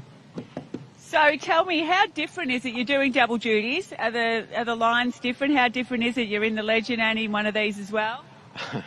The lap times are actually fairly identical, but the cars are completely different. These things are actually really refined to drive, very Formula-like cars. So you think about Formula 1, this is Formula V, which is effectively Formula 5 down the list. But they're very, precise and very much a race car. The Legend is just loose all over the place, and it's a hell of a lot of fun to drive. So very different cars, but similar times. Good job. Thank you. Okay. Well, there was plenty of action in that one, but you had the luxury of watching it all happen from your mirrors. I was probably fortunate to get the jump off the line, and as you said, I was just pushing hard and watching the mirrors all race. Luckily, the lap cars kind of worked out in my favour. Unfortunately, Michael had a coming together on the last lap, which you never want to see, but we kept it clean and a good result. Yeah, well, with such a short track lap, there is obviously the field in this class is so big that there is, you're catching them quite early in the race. We noticed in qualifying that there was definitely a big kind of gap between the front cars and some of the 1200s at the back. So I only got one quick lap in qualifying, and luckily enough it was enough to put me on second.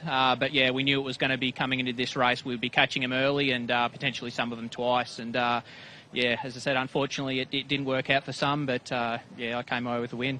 It's part of the game, isn't it? That's it. Unfortunately, it's part of the game. Sometimes things like happen, and sometimes you benefit out of it. So, we'll take it. Good job. Thank you. Thank you, Mel. All right, some more to come up this afternoon here from One Raceway. Stock Cars Australia up next. We'll be back with the action after this break.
Welcome back to One Raceway, Goulburn, New South Wales, for the sixth and final round of the 2024 Hi-Tec Oils Super Series. Off the back of a very, very entertaining Formula V race with a little bit of damage there, and Dan, championship implications there with the Kinsella 35 on the back of the recovery truck there. Yeah, so championship leader coming into the event was Reynolds, both of them multiple-time champions, and unfortunately Kinsella, after taking pole, was looking to close that championship margin down, but unfortunately went the other way for him and ending up having a big collision there with McCarthy. I don't know if she lost it rejoining the circuit, because she rejoined at a very obscure angle, and hence the ferocity of the impact. It was a big impact between the two of them. You can see it's badly damaged the side of the number 35 machine, where it took the direct hit in the left-hand side there. So hopefully both of those two machines can be repaired for tomorrow. What I thought was a wheel off it was actually the nose just simply off Evelyn's car. So Evelyn stayed in the car on the back of the transporter there, so they'll get those sorted out overnight. As we said a little bit earlier on, quite a bit of work to do for those, as the Hi-Tec Oils two-seaters out on the racetrack, taking some lucky punters and sponsors out for rides. So that's a new addition to the Hi-Tec Oils fleet. It was actually brought over from New Zealand. This car was based as a dedicated two-seater at the Hampton Downs Motor Racing Circuit just south of Auckland, one of Tony Quinn's facilities. Tony actually brought the car back into Australia, and George from Hi-Tec Oils went, hey, I like that, and the colours are perfect, because that's, other than the Hi-Tec Oil stickers, that's how it came off the racetrack at Hampton Downs. So it worked good for them, and that's the first time I've seen that car out on track. If you get the opportunity around Australia to go for a ride in one of these cars, TA2, the series themselves actually have a Camaro two-seater as well. They are purposeful two-seaters. They can't actually be converted back to a race car simply. So, yeah, cool to see this race car on track. So, taking a few people out there for rides here at One Raceway. And again, the drone shots just doing justice to the work that's gone on at this place over the last, well, it's, yeah, a couple of years. I think it was closed back in 22. And it was well publicised in the various motorsport publications and websites and Facebook pages about Wakefield's problems with noise restrictions and being limited to how many race meetings and days that they could operate. Was previously operated by the Vanilla Auto Club, who own and run Winton Raceway and the Hi-Tec Oil Super Series. It just got too hard for them, basically. And then Steve Shelley stepped in. So Steve already has a family racetrack called the Pheasant Wood Circuit, which we passed on the way here from Sydney on Thursday at Maryland, New South Wales. It's only about 20 minutes away, so he's done a fantastic job. Down on pit lane, keeping her busy today, Melinda Price. I'm a very ugly-looking Melinda Price down here at the moment, but Aaron Tebb, you're the man behind Waltec at the moment. Now, you've been behind the wheel of these cars. You're a bit of the brains behind Josh Haynes this season, though.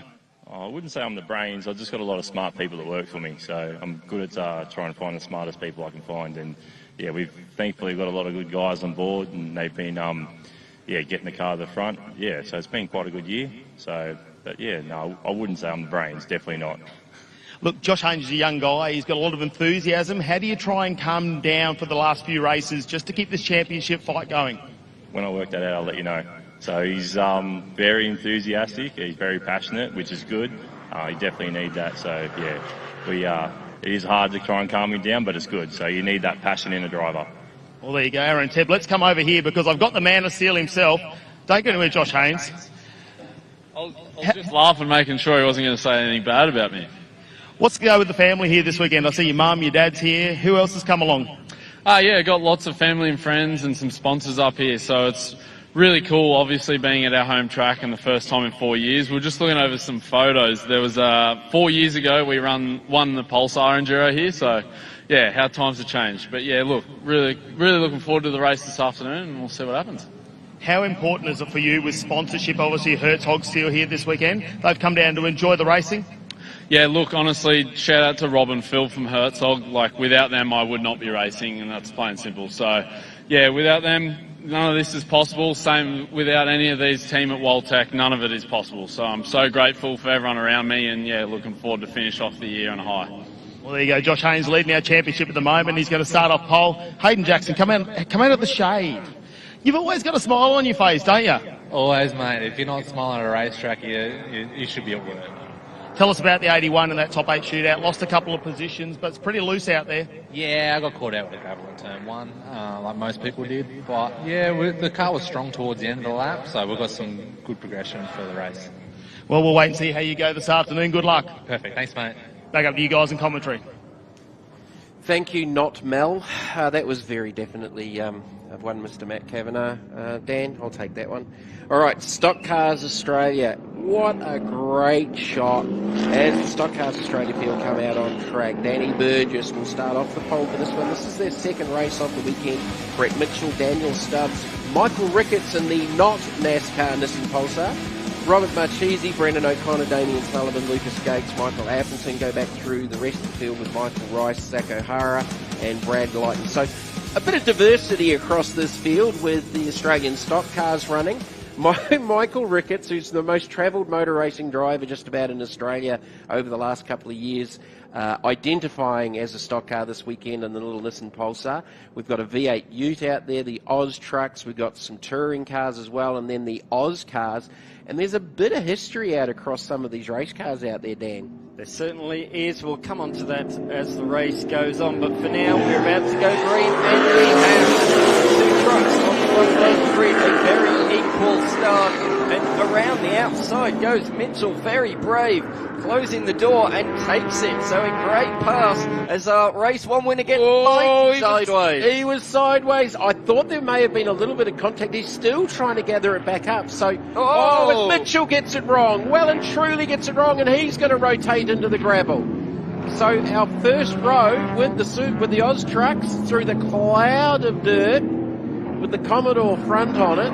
It's not gone well for Brett Mitchell and Danny Burgess likewise. So that opens up the door for the 19 of Daniel Stubbs to jump into the lead as now Burgess trying to recover. It was taking an age on that dirty line for Burgess to try and get recovered, and then Mitchell, well, he's just fired himself off. Yeah, real shame. He'd done all the hard work and then threw it away at the very next turn.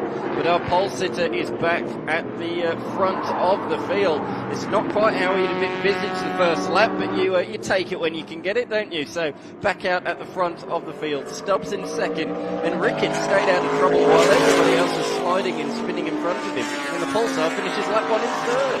Hashtag not a stock car.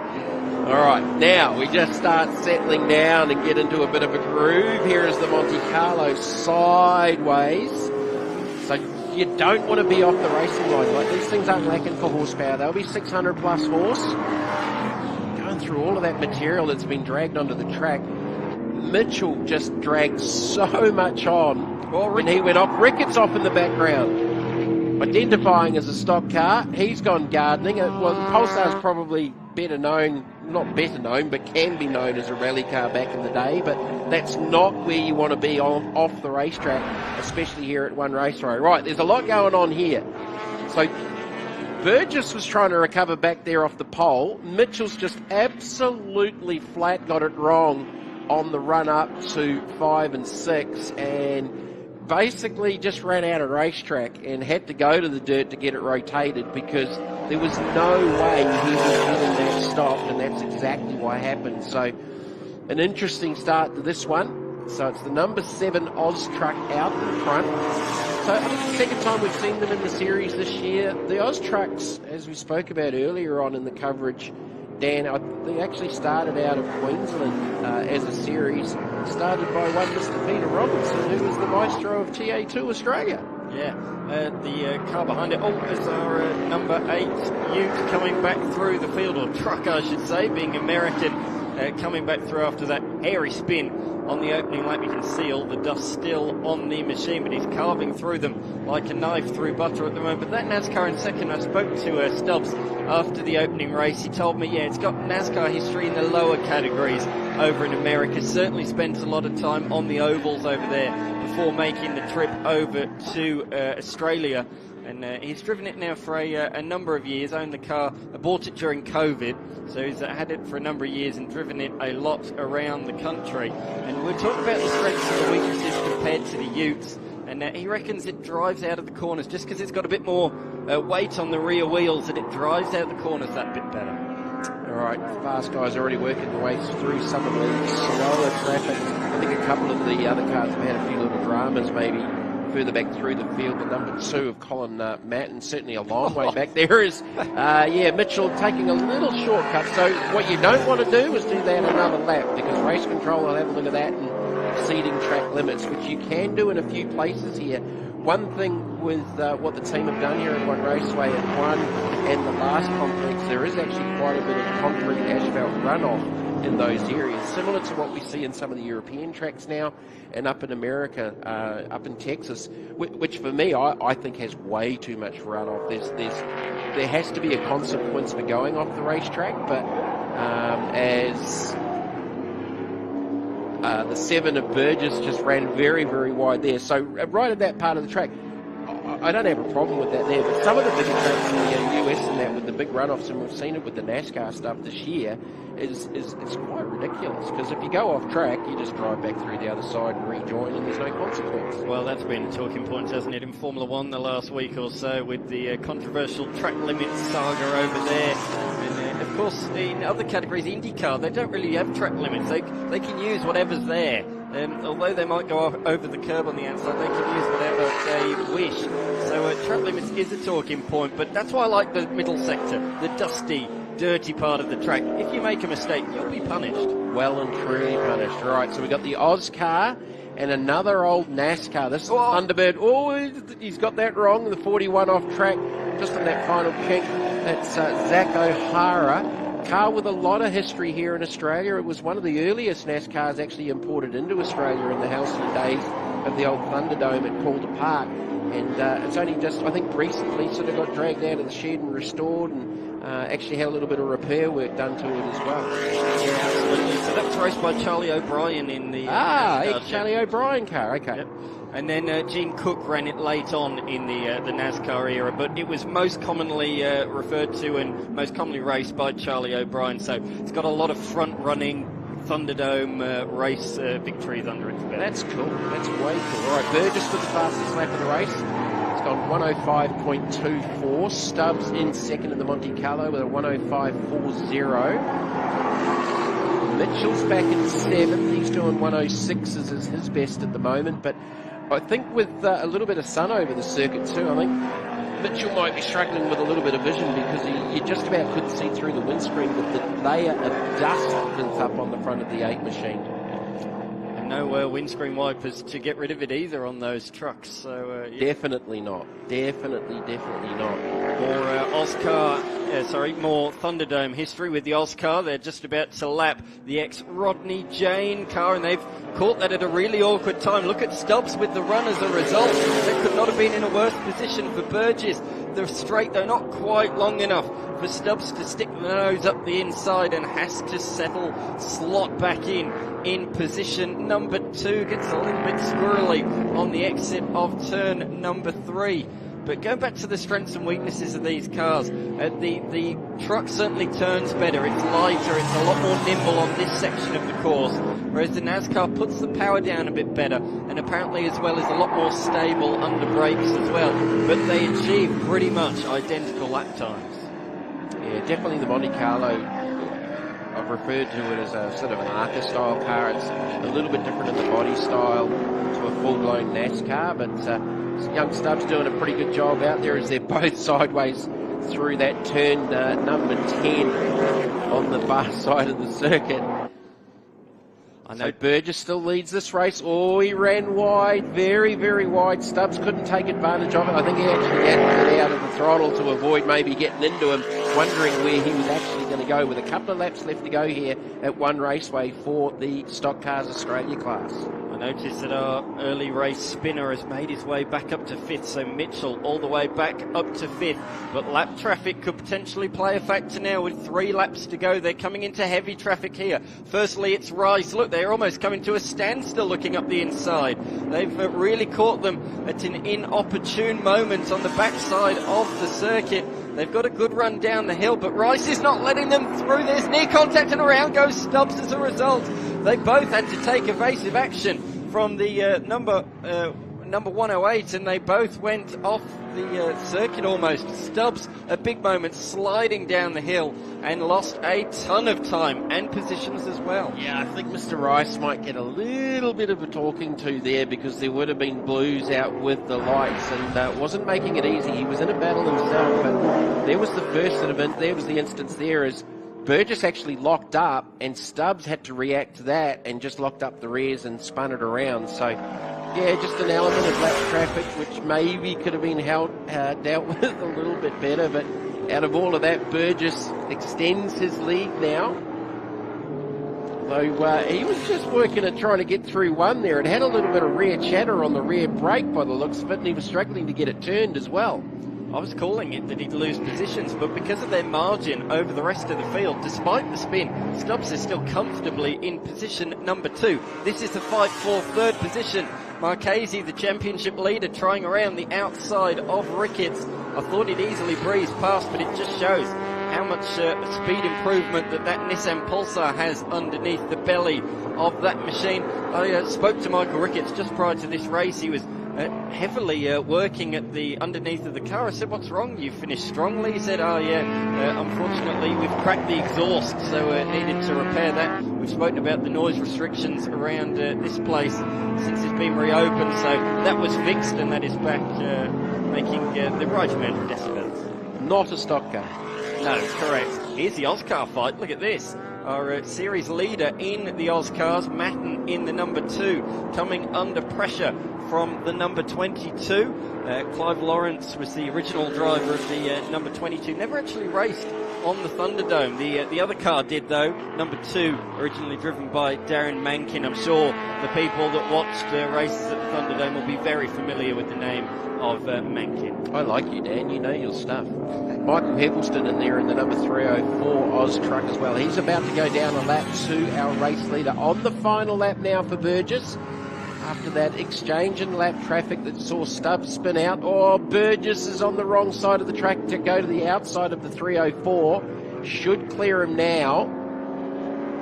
Geez, they've had to contend with some traffic through this one, and that's probably one of the things with a shorter racetrack and the speed differences across some of the categories and in the same class, that the speed differences are very, very different. Absolutely. Here he comes, our race winner around the final corner, and we'll greet the checkered flag first, just ahead of the Oscars, putting them down a lap. But a dominant victory on the score sheet, but it certainly does not show how close the fight was between Burgess and Stubbs for much of this one. Stubbs coming across the line in position number 2 after the mid-race drama. Daniel Stubbs in the 19, Ricketts waiting for Ricketts. Here it comes now. So this is the battle for 3rd, 4th and 5th with Mitchell back in the equation. Can the Oz truck get a run to the line? I think he might have just picked Ricketts' pocket. Gee, say that 3 times fast. Marchese gets 3rd on the line for a V8 1, 2 and 3. And Ricketts gets relegated to 4th. That's just flat out horsepower. Absolutely. The margin, absolutely nothing between those two across the line, with Mitchell just behind as well. Mighty close in the fight for position number 3. But there is our race winner, Burgess. 2 from 2. Made life difficult for himself on the opening lap, but he recovered well. And it was a great race, a really good battle between he and Stubbs through most of that. But lap traffic, we said, could it play a factor? It certainly did in that one. Well and truly it did. Well and truly. Absolutely stunning weather here at Goulburn this afternoon. Danny Burgess with the win from Daniel Stubbs. They both had issues in the race. Robert Marchese in 3rd, just hit Michael Ricketts on the line. Ricketts back in 4th in the not a stock car Nissan. Brett Mitchell, Merrick Maloof, Mark Granger, Brendan O'Connor, Damien Sullivan and Colin Matten completing your top 10. And I think Matten taking out the Oscar category with the stock car Australia's class. Only just beat Lucas Gates. They were side by side across the line in the end of that one. But the good news is, despite a few offs, everybody finished. Definitely going to be some highlights from this one. Keep your eyes on the 7. Off the race start with the horsepower out here at One Raceway. So just got a bit of the inside curve. Mitchell actually got the start. I thought there was just the littlest of touches there, and Burgess was trying to get it gathered back up. Mitchell out front, well, he just couldn't get it stopped, let alone get it gathered back up. He spun in a cloud of dirt and dust and stones, handing the lead back to Burgess as the 41 Thunderbird went off track down onto the front straight. Zach O'Hara, 241s here this weekend. So Daniel Stubbs started chasing down the 7, and then we got into the lap traffic, and the Commodore there in front of Rice didn't make it easy, and as Burgess checked up, Stubbs sort of ran into the back of him, nearly ran into the back of him if there wasn't contact, and he's jumped on the brakes and just rotated. Still enough of a gap back to third to hold on to the second position, as Burgess had to contend with more lap traffic, putting the similar 304 down a lap. Had to go off track to do it though. That was towards the end of the race. Yeah, on the last lap. And then it was the run to the line from there. So this in front was the Askr fight, which went right down to the wire. A lap behind, but he took the victory in the end, did Burgess, by 7.8 seconds. A great performance, 2 from 2 from him today. So still more to come this afternoon. Next up will be the second race of the weekend for the Formula RX8s. Legend Cars Australia Drivers' Championship, and then heading into the TA2 Muscle Car Series race number 1. Back down onto pit lane, and this time, yes it is, Mel Price. P3, Robert Marchese, close finish, awesome race. Yeah, look, I loved it. It was so close. Yeah, and he's a really good driver to drive against. So, yeah, no, it's been really good fun. You know. Yeah, just pipped him on the line on the last lap. Thanks to Hi-Tec and all that, and yeah, it's been a real good meeting this weekend so far. Yeah. Thank you, well done. Okay, P2, Daniel Stubbs. You were there, then you were gone, then you were back again. I know, it was pretty hectic at the end there. There's a bit of lap traffic and, yeah. Yep. Okay, well, see you back out there. Looks like you've got a bit of dusting to do between now and the next one. Yeah, vacuum's coming out for sure. Thanks. Thank you. Danny Burgess and co. Oh, she can come in. 2 for 2 so far, well done. Yeah, no, it's been good weekend so far. Had to work for a bit out of that time. Daniel was all over me until, we got caught up in a bit of lap traffic, but yeah, another good result. So. Yeah, the lap traffic's really playing a part this weekend now, isn't it? Yeah, there's a big speed difference in a few of the categories, so yeah, makes it a bit more exciting, I guess. What's your name? Audrey. Well done, Audrey. Who's this? Danny. She's my niece. Yeah, come along today to watch, so. He's doing a good job, isn't he? Yeah. Well done. Thank you. Great to have so many families here enjoying the racing this weekend with all of our competitors. We've got a few hundred people here when you add up just the competitors and their pit crew alone. It's fantastic to be back here at One Raceway. We're going to have a short break. Don't go anywhere, because after that, we've got the Formula RX8s back out on track.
back here to One Raceway. It is the final round of racing for the Hi-Tec Oil Super Series, but we've still got a day and a half left to go this afternoon. We've got the Formula RX8, the Legend Cars Australia, of course, the Australian Drivers' Championship is back, and then race one for the TFH Hire TA2 muscle cars framed by Hi-Tec, still framing to round out day one of competition here at One Raceway. It's fantastic. We're only a couple of hours southwest of Sydney and to the northeast of Canberra by about an hour. So we're right in the middle, in the central area there, and very accessible for a lot of our fans and spectators to get here as well. The cars have lined up around that brand new hill, and it's great to see so many people enjoying a bit of what I thought, James, was a bit of old school racing where you can sit in the car and get chairs alongside and things like that. Not what we're used to seeing at the more modern racetracks. Yeah, you can do it at Queensland Raceway. Definitely up there. Morgan Park, probably not so much up that part of the world, but yeah, QR definitely can. And look, for me, that's Ladio Motor Racing. I've been involved with some of the other motorsports around the country with jet sprinting, and we've got some fantastic facilities where you can do the same thing around Australia. So to be able to do that here, and it lends itself to it. But again, I cannot tell you how many times how much this place has impressed me this weekend. I was impressed with Winton. I'd never been to Winton before, Matt. And as a facility, it's not lacking for anything. And at the moment, neither is this place. Well, let's head down to the RX8 stables and catch up with Rob Owen. We caught up earlier this weekend. Well, Rob Boaden's, he's got plenty of experience driving his E36 BMW around, but for the first time he's been in RX8 this year, and you've been super impressive. Currently running second in the championship. You've got a bit of a challenge ahead of you. Yeah, it's still an uphill task to try and win this championship, but we're still in it, so that's all that matters. The points are still pretty close, and realistically we do need Brock to have a DNF to do any good this weekend. Even if we clean sweep, we're probably just going to fall up short. But, you never know. It's motorsport. Things happen. We've had plenty of things happen this year. So, fingers crossed we can have a good weekend, be up to pointy end, and whatever will be, will be. Let's have a talk about some of the challenges last round at Winton. You actually put this in a tyre barrier in practice before racing even started. You managed to repair the car enough to race. What have you had to do between now and then in this short 3-week period? We were still running the Harris motor in the last round, so we put a new motor in it for this one. So big credit to Jeremy from RPMOS for helping us out with that one, and Rick and Dan for putting the engine in, spending a few late nights during the week to put it all in, and obviously all the panel damage that I did to it as well. So never what you want to see, but it looks clean and pretty so far, and we want to keep it that way, and hopefully we're at the front and we'll see what happens. How have you found it driving the Formula RX8s? Has it been a challenge with everyone being on a very similar platform? Yeah, I've been used to racing the E36, which we've all been pretty close. The platform's similar, so rear wheel drive, engine behind the front axle, so it's good 50-50 weight distribution between the two. So jumping into them wasn't that difficult. We were the fastest here at Winton in pre-season practice, so jumping straight into it, we felt pretty comfortable. So it's been a good test. Been something I've wanted just to sort of test myself against some good national competition. It's not something I've done before, and I think we've done all right this year to be up the pointy end. So it's been a good year. Well, it's all a buzz down here when it comes to the Formula RX8 pits. Let's see what they do this weekend. And here we are to find out what they are going to do this weekend. Rob Boaden, he's had a fantastic year coming out of his E36 BMW, obviously racing in improved production, mostly in the under 2 litre class. But there's a couple of war wounds to talk about as they come out for their race number 2 of the weekend, and that is obviously Ivan Varnagiato. We're not sure if he's going to make that out because they got a massive rock go through their radiator when we saw him behind Brock Payne and Rob Boaden in that fight where Brock Payne went a bit to the inside. It's come up, it's damaged the radiator. They've been trying to repair it, haven't been able to source one in a brief amount of time between races. So we're hearing in the pits that is not holding water at the moment. Potentially, he's probably got about another 10 seconds to get that out. And Brock Payne, they've done a gearbox change. That car was up on the jacks before some of the other cars had even got back into the pit area themselves. So they were already disassembling stuff to get that gearbox changed, and he's obviously back out there. Notable, we've only got one TF8 tyre car out there after the previous round where we had 3, and now we're hearing they're building 6. Well, let's have a look at how the grid's going to be. Rob Boaden's going to be alongside Brock Payne, who's got the fresh gearbox in. Jeff Connell. Let's hopefully Ivan will be alongside in the second row. Then it's Thomas Derwin, Justin Lewis, Ed Philippi, it's Stacey Vickers on the 4th row, and Aaron Hills and Brett Thompson on the 5th row. Back to Terry Lewis, who is pretty important in getting that gearbox changed. Anything you want to know about rotaries? I suppose he's the man at the moment, and luckily they've got him down there in the pits. It's going to be very interesting because Rob Boaden now, he had clutch slip yesterday, which was the result of what we thought was a rear main leak, a little bit of oil. He's getting clutch slip again, especially coming out of 13 onto the main straights. Definitely everyone can hear it from the side. So he's worried about the start right now for him. He just wants to try and get it through today. And they're talking about a gearbox out overnight again for that to clean it up and just get it through the weekend. Yeah, it might be a little bit of residual off the oil from the previous clutch. No Ivan Vantagiato off position 4. So I don't believe that Ivan has made it back out there. They were trying to patch it up. I'm actually struggling to understand that there were no other spare radiators across all of the Formula RX-8s in the pit area. So obviously that must have been the case. So they were trying to patch it up. It wasn't a huge leak, but the size of the stone that's gone through the front grill entry has done damage enough to the radiator to have a little bit of leak when it came in, and it had coolers underneath the car. So there's been a fair amount of panic going on as we go green, and the second race of the weekend for the Formula RX-8s. Boaden and Payne go at it again. Well, it looks like Boaden's going to get a nice start. He's worried about that clutch. We're on board with Thomas Derwent, though. Looks like he's just back in 5th. He's got Justin Lewis alongside in the borrowed number 11 this weekend after suffering a little bit of engine damage at the last round. But Rock Payne will just slot him behind. He doesn't have to do anything silly this weekend. He can just wait for his moment in the TFA tyre 33. He won't be wanting to pull that gearbox out again this weekend. So he might just try to take a little bit easy at the start of this race and his groove back on. As you can see further down, a little bit of dust being kicked up. There's plenty going on back down the field. Hassan, I know he did a gearbox this weekend. Canellis back in 15th. Gallagher in 16th, who announced to the world that they're having a little baby boy this weekend. Oh, cool. Very cool. The 54 there was Martin Welsh near the tail of the field. So just let things settle down here in the opening exchanges. An entertaining race first up. Boaden taking the win eventually. Payne managed to get by him and then had that gearbox issue where it lost 4th gear. And with a 5-speed box, so they'll only be using 4th on the main straight for the rest of the severe combination.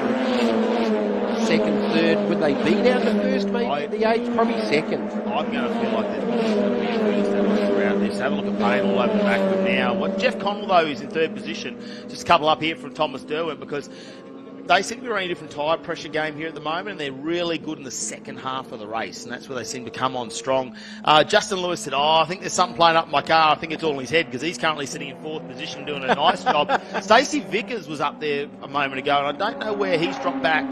There he is. He's just gone back there to 7th position behind Ayrton Philippi, and I have to apologise. He's Philippi not only from go-karts, also supercarts and Formula V down in Victoria. So okay, he's done a little bit more. He's done a fair bit more racing than what we described earlier, the young gun, and mate, it's fantastic to have him as part of the Formula RX-8 series. I just think that might be Hills that went off possibly in the background. Yeah, just saw that going off too. I couldn't quite see who it was. It was a little bit further back through the field. I think it was Hills. That 73 is tumbling down the charts. So yeah, it would have been Hills. I'm back on board with Derwent in the 42.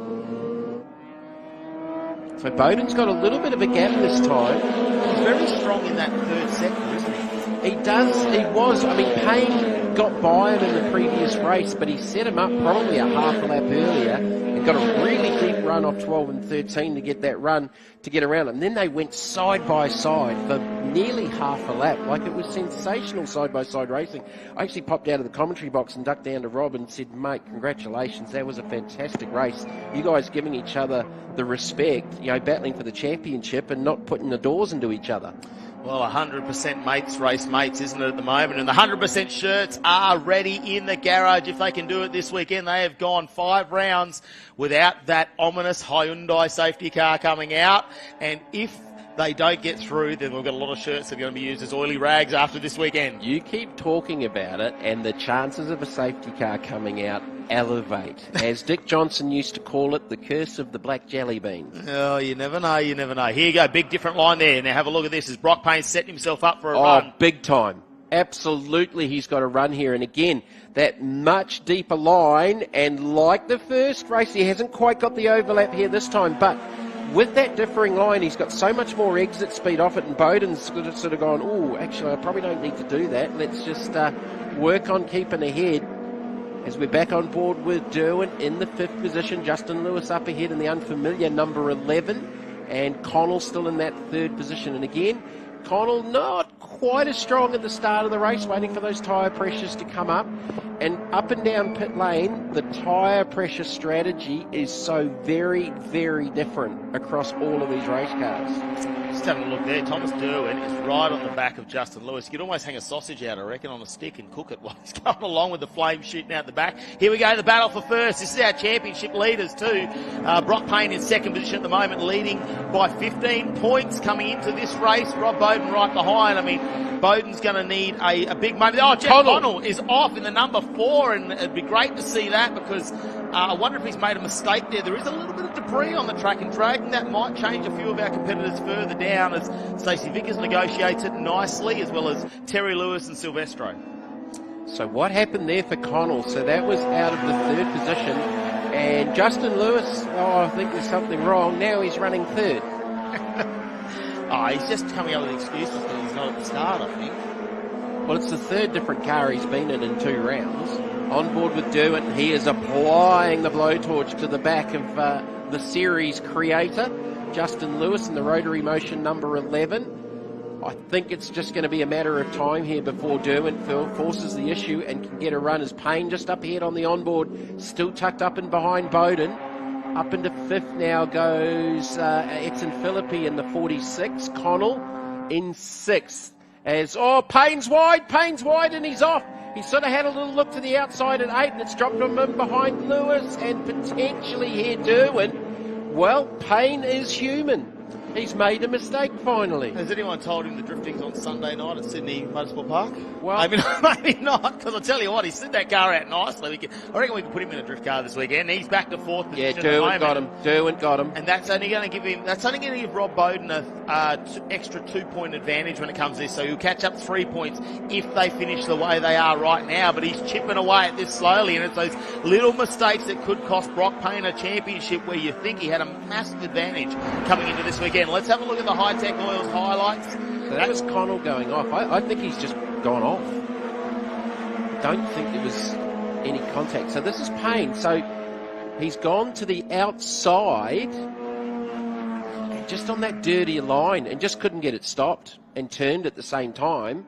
And he's done well to recover that, Matt, because he was a fair way off track there. I'm a little bit surprised he actually had to go there because it didn't give him the inside line at 8 on the run to 9. So maybe he was trying to sort of force Boaden into a mistake and say, hey, I'm here. But I'm also interested is because he came up short on the inside of the curb earlier to that, coming into that corner. So with all the cars going wide and running over that dirt patch, is that starting to get a little bit deeper and it unsettles the car potentially as well? I mean, there's things like that that are going to play out throughout the weekend because we haven't seen a National Motor Racing Series here since the revamp, and this is the first one with 4 wheels really to come here. So with the amount of traffic it's getting this weekend, it's not like a club day or a practice day. It's a full race meet with lots of different cars. We're seeing them run over the edges of those curbs, so we could be starting to just dig a little bit out prior to coming into them. That could change things up, so we'll have to wait and see. Remembering that these cars are pretty much a stock RX-8 as they come out, as it goes wide again. So they gut them out, obviously. They take out as much interior as possible. They put a roll cage in them, but you've got a stock diff. You're going to run a bit of an upgraded clutch, but when we talk about gearboxes, they come out of the factory like that. So coming off something like dirt, where you can potentially get wheel spin and it's really easy on the drivetrain, to then coming onto bitumen, you've got to be careful there. You might create some more damage in the driveline. Yeah, momentum. They all weigh 1,360 kilos. They're all on a Nankang ARO tyre. Stock ECU, same intake system with the K&E air filter, same wheels. The only thing that's really different is the ability to make adjustment to shocks, tyre pressures, and that's pretty much about it. So Brock Payne, well, he's not making too much progress here, and Boaden's got a little bit of breathing space out in front. So at the start of the weekend, the gap was 15 points. Payne got pole, that was a point. The change of positions in race 1 with Boaden taking the win over Payne, that was that point negated. So we're back to where we were at the start of the weekend, pretty much. Well, potentially, if they stay in these positions at the moment, you'll see that go back to a 12-point difference. With the round, yeah. Okay. So there's we've got to bring that in the championship conversation, is that they basically get to drop their worst round out of 6, and they have to have been at a round. You can't just go, I miss a round, so it's why I'm dropping. It has to be somewhere where you've actually taken part in the race.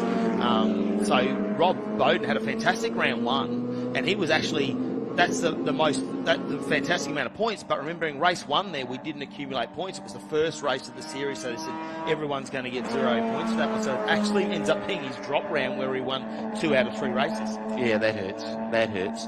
So just watching Justin Lewis there in second, we haven't spoken much about Justin Lewis this season because he's had such a bad run with mechanical issues with his own race car. Now, and he's got the Dayglow yellow gloves on, now he is second in a car that he thought he was having problems with again, but he's running second and he's got good car speed because Derwin Payne can't do anything about him right now. He's spent a lot of time promoting the Formula RX8 series, you see the podcast, you see it on social media and things like that. I think it's a very different season for him. We saw him last year in a different series running Ryan Gordon, was actually behind engineering the car as well, who we haven't seen here this year. We'll have a look at him close up the gap now. Brock Payne's starting to get back in the groove behind Thomas Derwin, and Justin Lewis, who's in second, might be starting to catch up to Rob Boaden, and I wonder whether Boaden's thinking, hey, we're getting down the final few laps, and if this clutch is starting to slip, I really don't want to hurt it. But again, we see Rob Boaden super fast in that third sector, so they're very similar in the first sectors, all in the 19.3, 19.4, 19.5, 19.6. Payne the fastest of those at the moment, and Thomas Derwin actually has the fastest first sector out of this race. There's no might about it. That gap has closed, and Lewis, he was catching him. So has Boaden potentially got a little problem because he was a couple of seconds up the road a couple of laps ago. So the top 4 all over each other. There's that really deep line from Payne, but he just can't take advantage of it. So lacking a little bit of car speed in this one, apart from also making a little mistake earlier on. Look how much time he lost there. Makes the game back up on the straight. As Lewis is now right with Boaden. Lewis will have the eyes on as Boaden runs a little bit wide. Lewis sneaks up the inside. Is this a pass for the lead? Are they going to try? Oh, here comes Derwin. No, Boaden holds on to it though. Just a little bit of a touch from Derwin onto the back of Lewis. This is definitely not over. Oh, the fight is on, and Rob Boaden, well, there's something definitely gone wrong in that car because he is fighting to hold on to the lead at the moment. And in the background, you can see Brock Payne. He's going, give me an opportunity. I want to get past. I need to move up a little bit. As you see Justin Lewis in the Rotary Motion borrowed car, the leased vehicle out there this season. I mean, that's the great thing about the category. They've had quite a few leased vehicles go around and people trying out this Formula RX8 category. We've had over 20 cars in absolutely every event throughout the year, and Rob Boaden maybe just finding that groove again. You think he made a mistake last time and lost a bit of momentum there because it's a circuit where we're not seeing a lot of heavy braking. It is about carrying momentum through every corner because now he's just opened that out to half a second again. I'm wondering if it's a similar issue to Payne, and maybe it's here in the lower sort of numbers.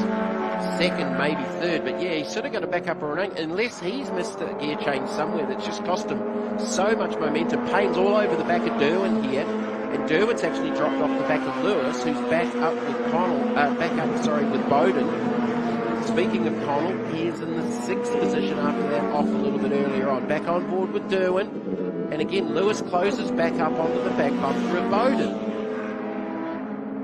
Last lap, can Boaden hold on and put a few points between himself and Payne? Look at Brock Payne, how close he is on the back of Derwin. Anything could happen. Anyone runs wide. It's the final lap, and we've got 3 corners left to go. 3 right-handers to put together. Well, actually, a bit early on that one, aren't I? We're actually over the top now. We're coming down, out of 6, so we're about halfway through this lap, and Brock Payne is looking to try and get a position done. Boaden had a little bit of understeer sort of through the second part of that last corner. I think he's going to hold on to it. He will. Checkered flag is out. Boaden holds on to it from Lewis, Derwin and Payne, but I think there'll be a little bit to talk about after that one with a couple of drivers having some issues that we're sort of trying to figure out what's going on. Philippi finishes 3rd, and he was closing fast with Connell, Terry Lewis, Vickers, Thompson and Silvestro completing your top 10.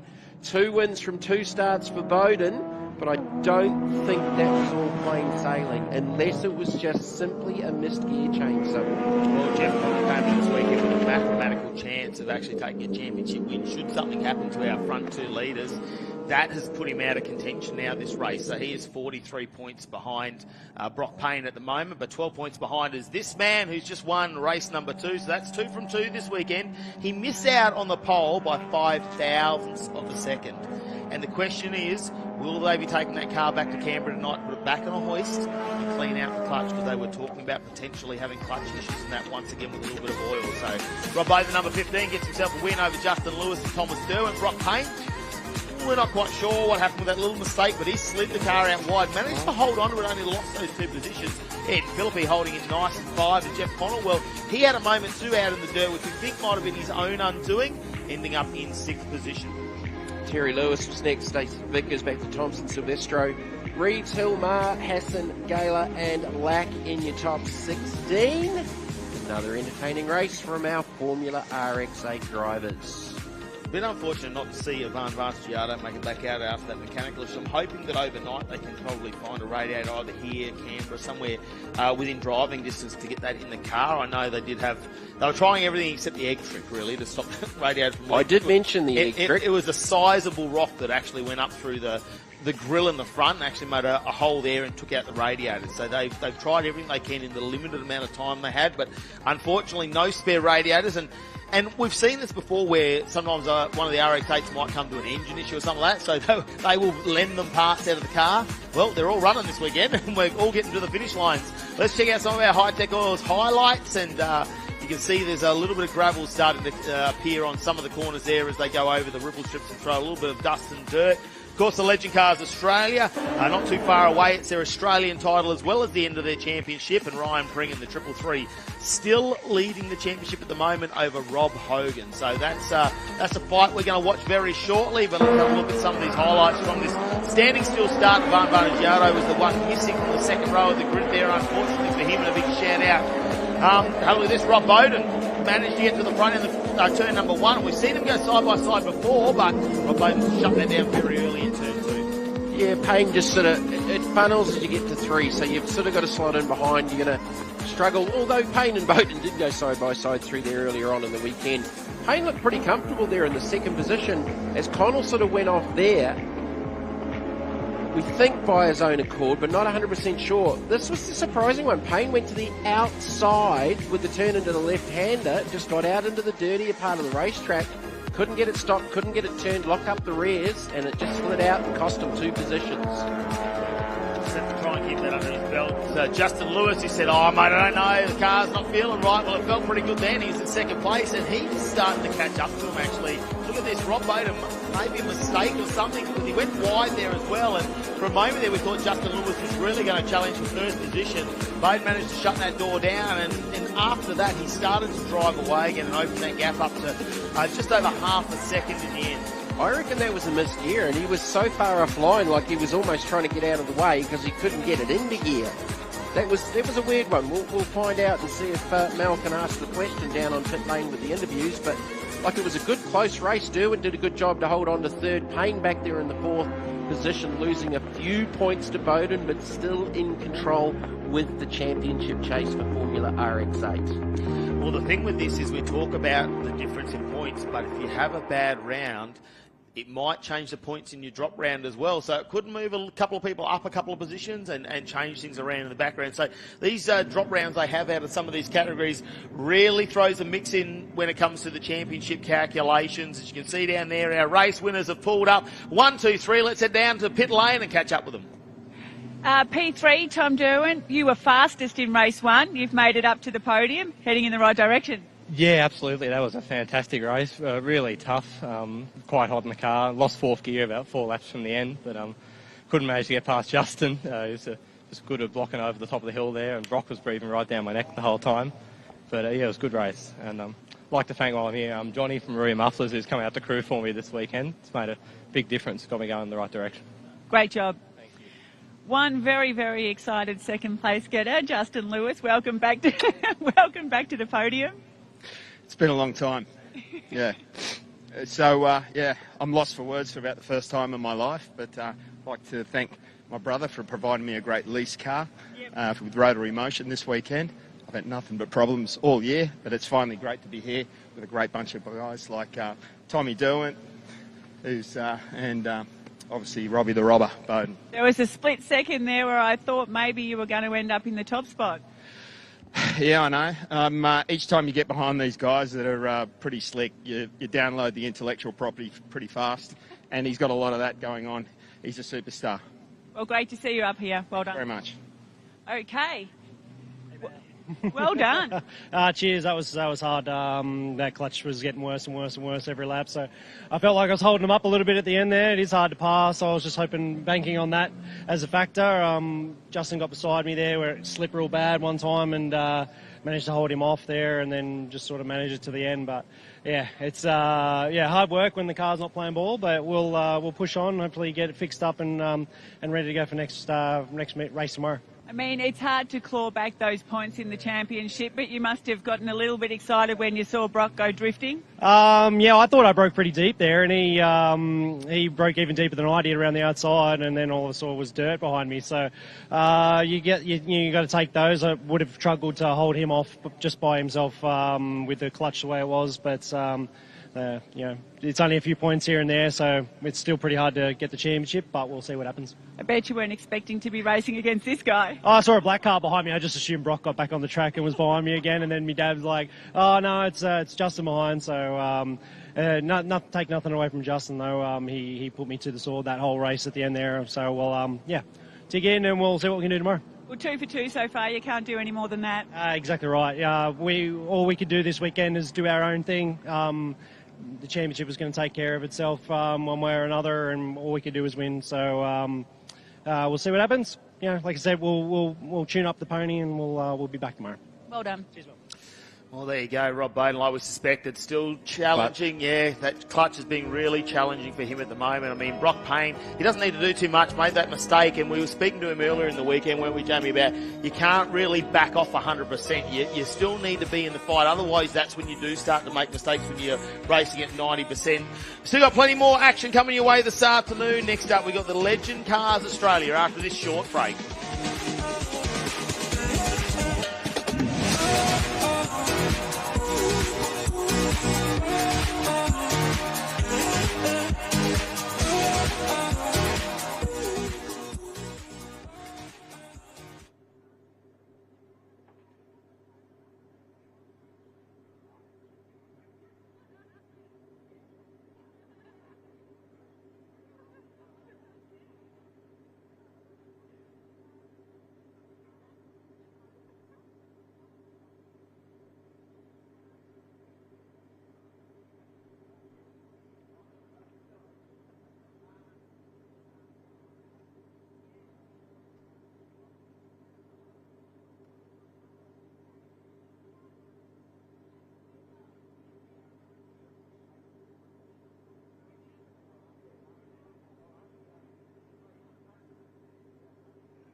Well, from the buzz of the 13B Rotary to something a little bit smaller, 960cc of 3-cylinder, 980cc of 3-cylinder water-cooled power, not too far away from coming out of track. The Australian Legend cars are not too far away, and one of the great things about this category is the amount of cars that as part of the series throughout the year. We've always had 20 plus vehicles, so many of them around the country and joining us throughout the series, and one of those guys is a young talent that's rising his ways through the ranks, Askr Sendall, who we caught up with earlier this weekend.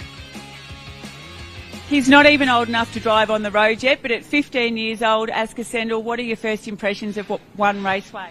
Very fun track, very technical, not a lot of time to rest, but it's fun. So you were fastest in P1 today?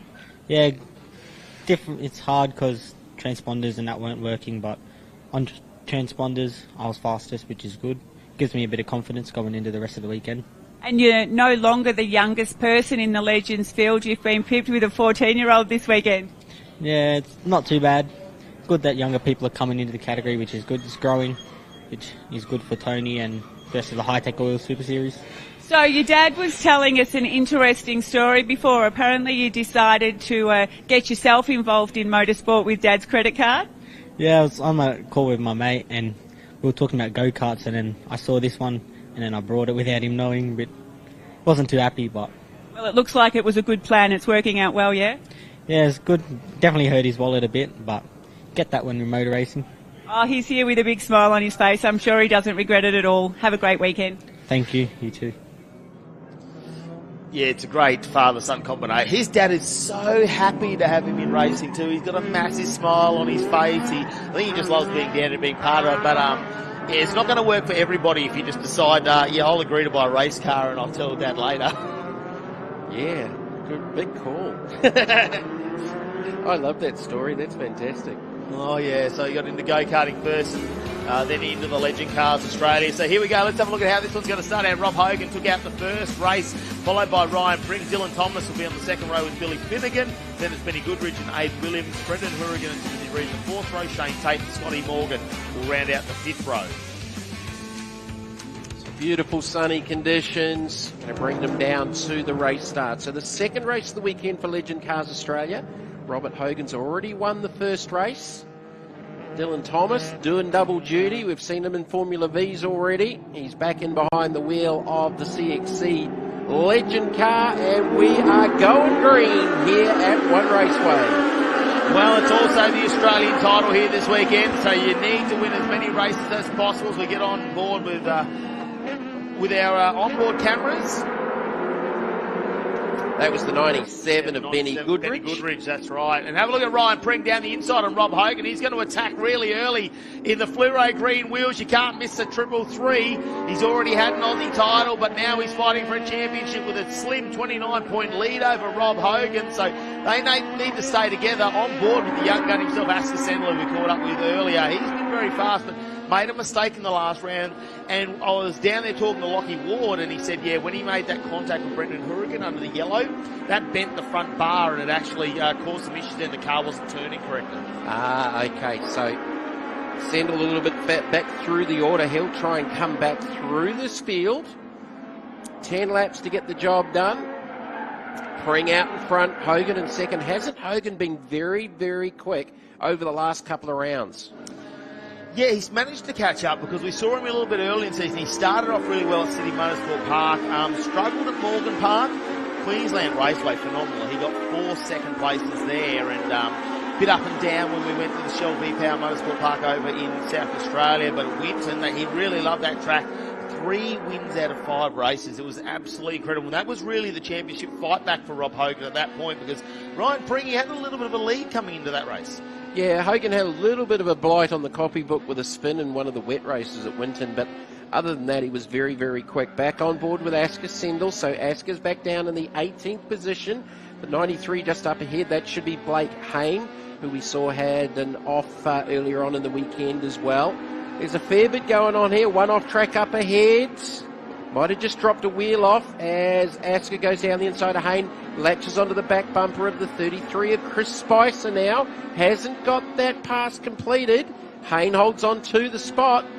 How much wheel work's going on behind the wheel of the Askr Sendall number 55 on that onboard?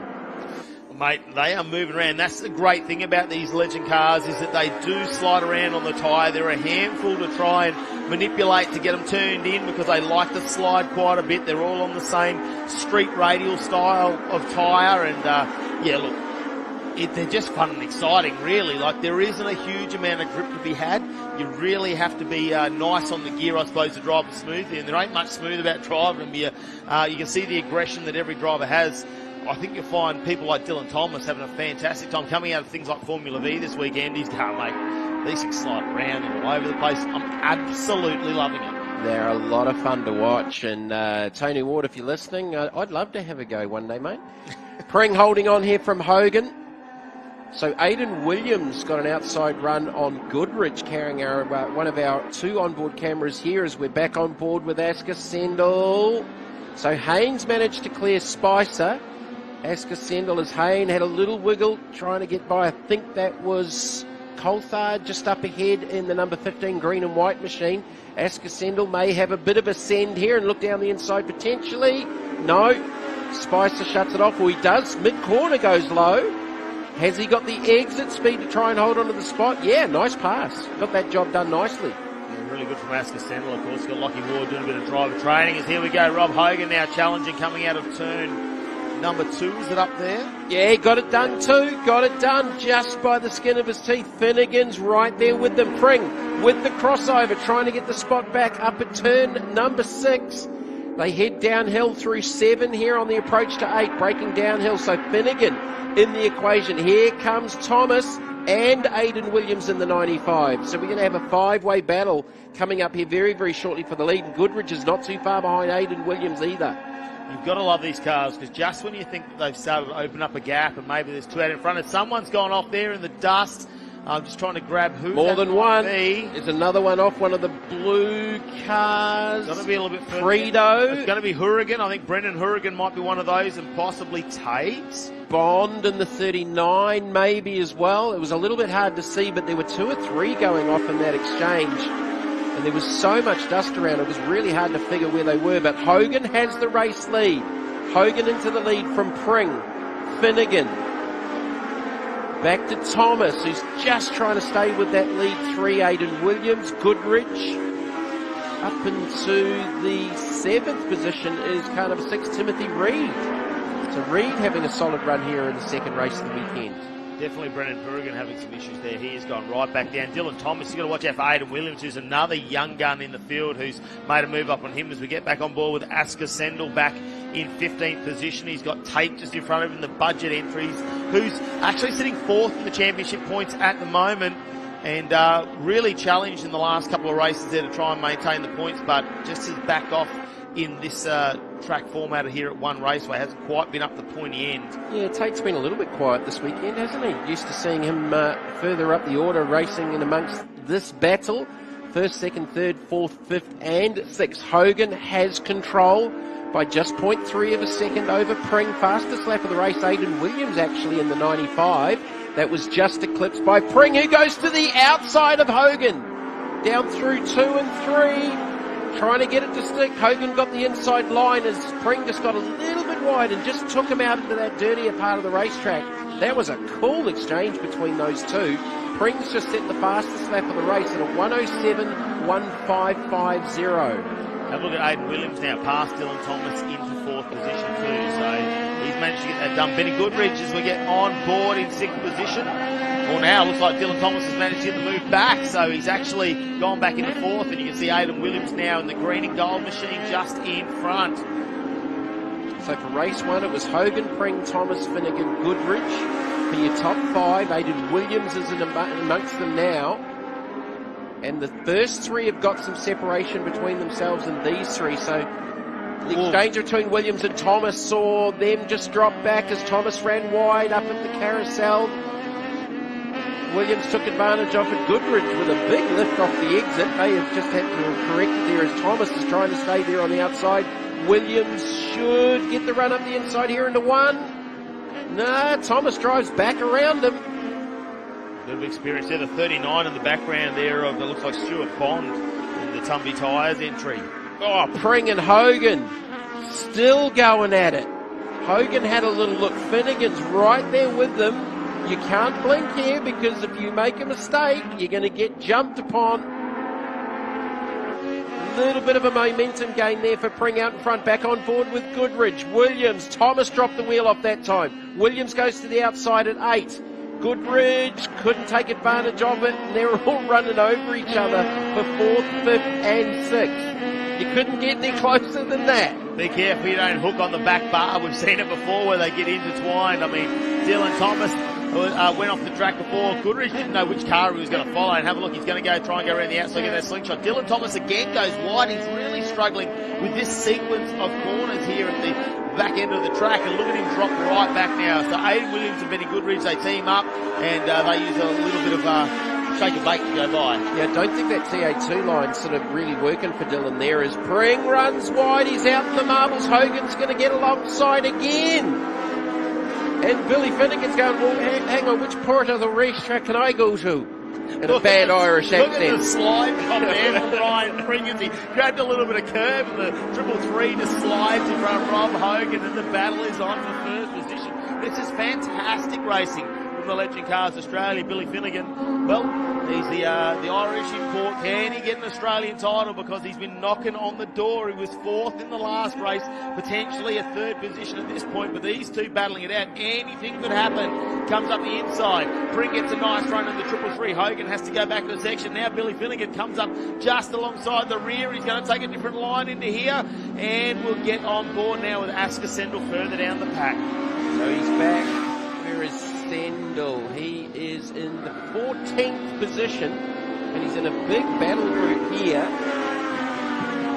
Again, blink and make a mistake, and you're going to lose positions. The 93 just up ahead, that is Blake Hayne. Peter Haynes' entry, he's just... they're all trying to have a look here. They might have just a little bit more momentum than Tate up the front, who goes down the inside in the Budget Rentals entry, and he might get this done. Nathan Prieto, he's gone past there, actually. That's unfortunate for Nathan. I know he's been struggling with a little bit of car speed over these last couple of rounds, and talking to him earlier, he said this engine's due for a bit of love, actually. It's done a fair few racing kilometres, and it's probably got a little bit of wear and tear on it. 7th, 8th, 9th and 10th. Morgan was in there in the 16, back on board with Askr Sendall. He's got his hands full here with Prieto. Beautifully presented car. Again, you can't get too much closer. Well, you did because he hit him. The 2 off on the racetrack. That's Josh Hourigan. He's had a tough campaign for 2024. And this race has definitely not gone well for the Hourigan boys. Well, after a little bumping, it looks like Askr Sendall's just stayed behind Nathan Prieto. He'll try and find another position. Oh, look at that big wiggle under brakes. There might have been a slight little lock up there as he follows him around on the racing line. It looks like he's got a bit more speed than Askr Sendall, but it's all about the patience, finding out when you can take advantage of that pace that you've actually got. We have a look down here on that beautiful final sequence of corners, and Tate now looks like he might have just moved forward on Duckworth as he goes around the outside, but Duckworth in the 160 machine back up the inside, and we have some cars. There might have been a little bit of contact in the background there. See a little bit of smoke. Just have a look, and here we go. They're moving down. Is that Thomas? Thomas? Yeah, Thomas is moving down our ranks here, so not quite sure what's happened to him. So Thomas definitely dropping down the order. So Pring, Hogan, Finnegan. Still your top 3. So Dylan Thomas out of that. Was that battle group for 4th, 5th, 6th and 7th. Final lap run here with all of that going on. This race has just disappeared, and the checkered flag comes out for the first time this weekend for Ryan Pring. He's 1-1. Robert Hogan's 1-1, and that keeps Pring in that top position championship-wise. Man, there was a lot going on in that one. There's always plenty going on in the Legend Cars Australia. Like we said, battling it out for more than just a championship. Here we go, 3 wide over the line. Who's going to get here? Askr Sendall might just be in front. And I'm having a look. It looks like he might have just got there over Brett Haynes. Wow. And Duckworth just behind. Sendall was back in the 20s. He was that far back. That's a pretty impressive drive, and he'll have some stories after that one, I guarantee. Less than 2 tenths between 8th and 10th position over the line. Tell you what, Ryan Pring, though, be happy to get a win in this one and help him out in the championship fight at the moment. It should take him out to 32 points as Dylan Thomas goes right back. So he's had some sort of issue in the car, and we'll have to try and get down and find out whether maybe a tyre puncture or something like that, because he slowed right down. And we know he's going to lift the car home no matter what way he can. He understands how to win a championship, and although he's not in the championship fight this weekend, he'll definitely be wanting to accrue some points as Ryan Pring gets the win over Rob Hogan and Billy Finnegan back in third. And it's Aidan Williams with a nice little drive there in the 95 over Benny Goodrich, Tim Reed, Scotty Morgan, Askr Sendall up to 8 over Blake Hayne and Bruce Duckworth to round out your top 10 at the moment. So we had some fantastic battles going on up and down the field there. Brendan Hourigan was one of those ones that ended up a lot further down the pack than we expected, because early on something happened there and pushed all the way down. I'm just trying to see, ended up in 16th position, so that's not what he really wanted, because he was coming to this weekend, he was third in the championship. Of course, we do have a drop round, so although we can put the numbers together from these three races, what we've got to look at is, if this is their worst round, we've got to change their drop round points, which will change everything, because coming into this weekend, Brendan Hourigan was actually 5th in the points overall, putting the drop points into effect, and that put him into 3rd position coming in here. But let's have a look at the Hi-Tec Oils highlights from race number 2 of the Legend Cars Australia, and we got the action underway really quickly as they went 2 and 3 wide into turn number 1. Where did we start with the highlights here? Because, yeah, Pring and Hogan went at it. They passed each other a couple of times. Pring made a little mistake. Hogan tried to force the issue up the inside. Definitely a couple of different lines down there through that 1-2-3 sequence. Finnegan had the best seat in the house. They were going off on the dirt earlier. There was about 3 off in that exchange, and I think Tate was one of them in the 147. Hogan got back to the front, and then Pring, how's this? Around the outside, and they would go side by side. Just hung himself out there a little bit in the dirty stuff, but managed to get by in the end. And it was a fantastic battle for the lead between Pring and Hogan. And that's not the first time we've said that this year in the championship. No, great to have Billy Finnegan back in. Now, Dylan Thomas had a little bit of excursion a couple of times there and managed to dig up the turn, coming out of a few corners. He was really struggling. Ryan Pring's super wide here again, so he struggled to get the car turned in at that point, and gave the opportunity for Rob Hogan, a few times throughout this race. But look at the speedway slide job as they came back in off the curb and slid it out just in front of Rob Hogan. And I tell you what, the Speedway fans will know what that move's exactly like. This was Duckworth, who was we thought was going all right at this point. He had to watch out for tape behind him in the budget rental entries. Now, Josh Hourigan, the number 2, just spun out on his own. That's exactly what happened. We saw that after that had happened. Unfortunate for him, but there is a little bit of loose gravel out there. You need to be wary of that as we came to the final moments. This is the final corner on the checkered flag. Now, Ryan Pring just had enough gap over Rob Hogan, and Billy Finnegan will round out our podium. Aidan Williams there in the green and gold just behind to come fourth was a really good effort from him, and Benny Goodrich up into 5th in the 97 machine, and that's some of your highlights from race number 2 of the Legend Cars Australia here at the final round of the Hi-Tec Oils Super Series. But we always love catching up with our podium winners. Let's head down to pit lane. Billy Finnegan, P3. Wow, that was so much action in that race. Yeah, it was a good race. It was getting a bit hot and heavy there. Yeah, that was it. Yeah. Jamie did a terrible impersonation of your accent, by the way, while you're up in the box. There was, it looks like it's so slippery out there. It's actually not too bad. Towards the end of the race, I think we were all putting a bit of oil out, and I was getting the third brunt of it, but no, it was good. It's a good race. Yeah, there were engines going everywhere behind you in the last few laps. Oh, yeah. Well, I'm glad mine didn't go. Okay, over to P2, Rob Hogan. He just had the better of you, and then he didn't, and then he did. And Yeah, it was a tough one, that race there. It was close between me and Ryan, and yeah, it was, he just had the edge, so yeah, it was good racing there. It looks, you were in tight, and then you were out wide, and I'm like, where's he going to go this lap? Yeah, it was slippery out there. When you're running with 2 cars wide, you're trying to hold a tight line while they're trying to get around the outside, so you're sliding and slipping, and yeah, it's good fun though. Non-stop action. Well done. 1 for 1 now. Yeah, thank you very much. It was a hard race with me and Rob, and I could see Billy in the background just waiting for us to battle. But eventually I got more pace and got the edge over Rob. So I know we talked about the championship versus the Australian title up for grabs this weekend. We're sort of halfway there and the scores are tied. What are you thinking about now?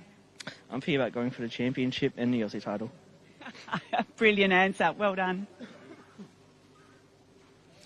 Well, Ryan Pring, it's a moment there for him as he try and takes this all in. He's got a championship on the line. He's already had an Aussie title.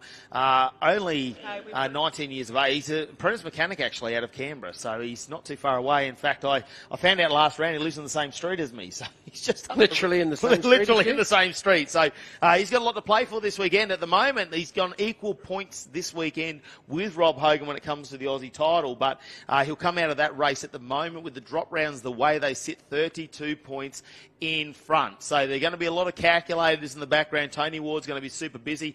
One of the things we probably want to talk about is his son Lockie Ward, who has been very, very impressive every time he's jumped into a legend car now. Not only has he raced his own car this series, he's probably been out for 3 races. He's been in borrowed cars where guys could make it. Yeah.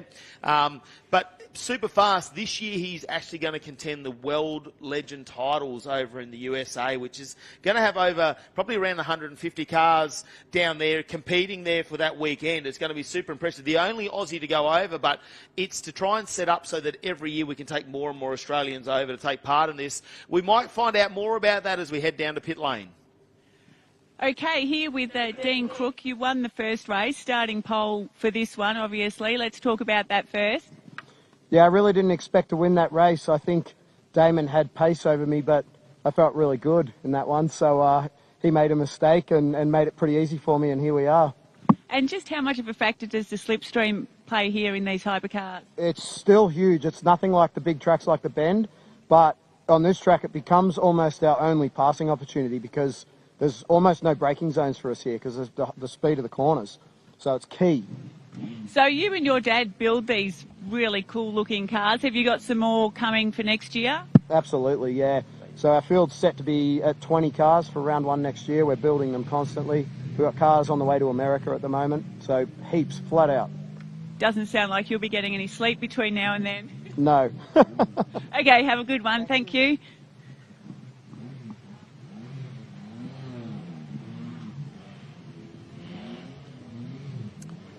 Yeah, caught up with him down there. He was pretty excited about winning that last race, wasn't he? Yeah, Crook, he ended up in the garage very early, but a big smile on his face. Was super pumped up when he got out there. Now, these things, super fast. Just the aero on them. I think this small, windy track really suits these cars. And, look, super fast out there. The fastest cars we have in the paddock here this weekend as well. And all things fast, let's head down to pit lane. Okay, Hayden Crossling, starting second in this one, but we were just talking about how important the slipstream is here. Can you pass him?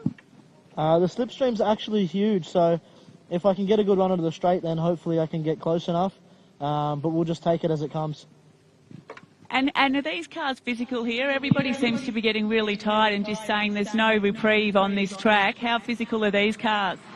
They're super physical, especially because it's always moving around underneath you, so you're always fighting with the wheel, and it ends up being a very, very big workout. And your corner speeds too are so high here. You've got some really good neck support there, but I guess it's very physical on the neck muscles as well. Definitely. Thank God for the head restraints, because my head would probably fall off if they weren't there. Okay, have a good one. Thank you.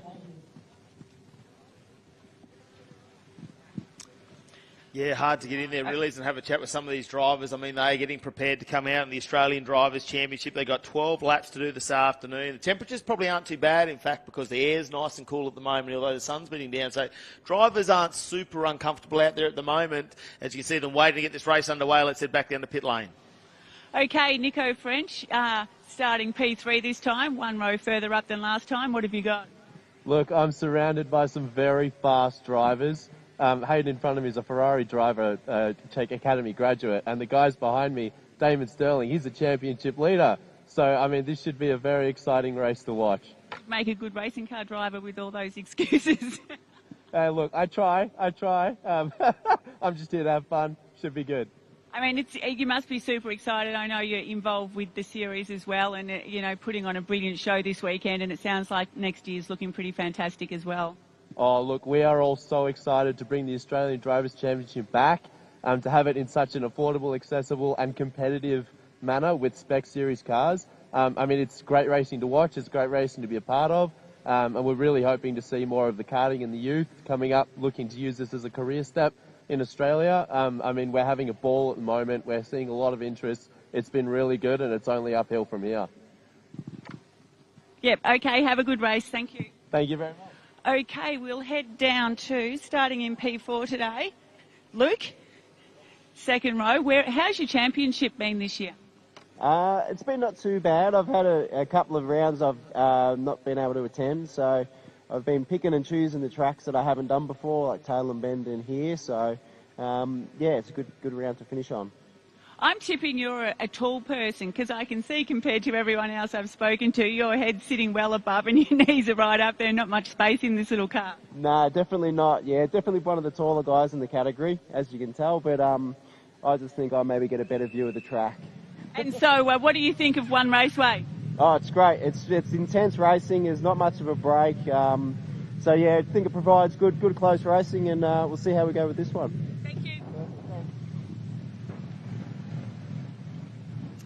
Thank you, Mel. Catching up with some of our drivers with the HyperXs and the Australian Drivers' Championship. It sounds like they're not too far away from heading back out onto the race circuit for their second race of the weekend as we build up to our first race of the weekend for the TA2 Muscle Car Series here at One Raceway. We'll be back with more after this here from One Raceway.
Welcome back to One Raceway, Goulburn, New South Wales, the final round of the 2024 Hi-Tec Oil Super Series.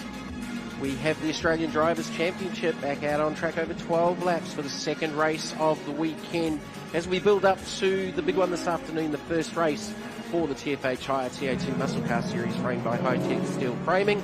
Joined in commentary again by Dan McCarthy as we go through the grid for race number 2. Dean Crook from grid number 1, Hayden Crossland from 2, Nico French from 3, Luke Claver from 4.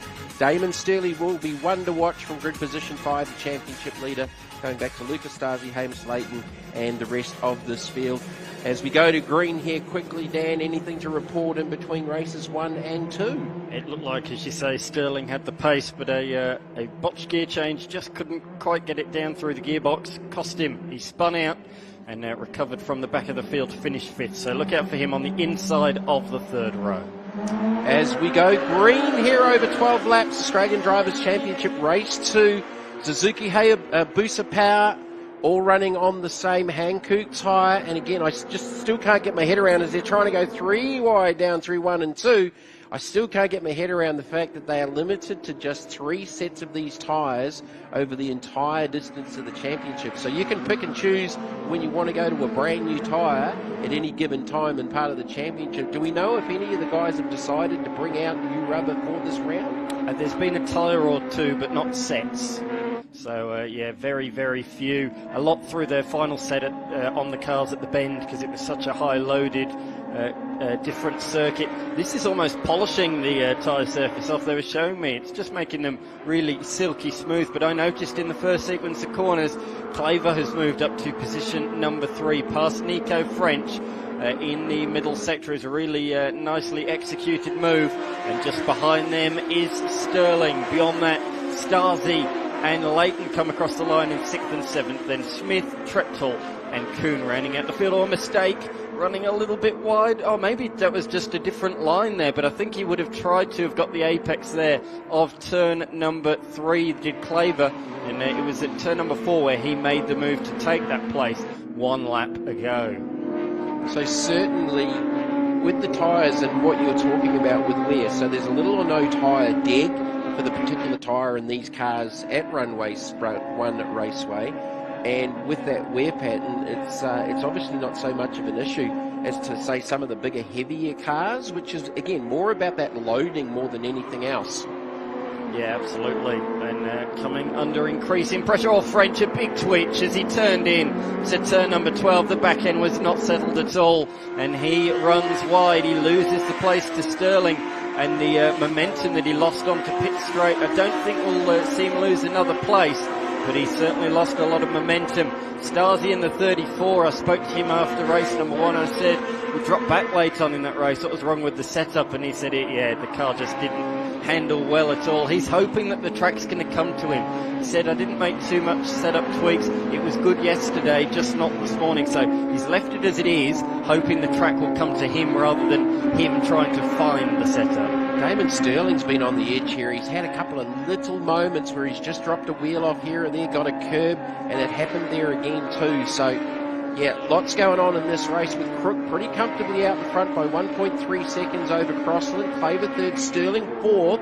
But watching the car and the attitude of the car, it doesn't look very, very happy at the moment. We talk about tyre dig and the tyre wear. What probably Stasi was talking about, maybe overheating the tyre with too high a tyre pressure more than anything.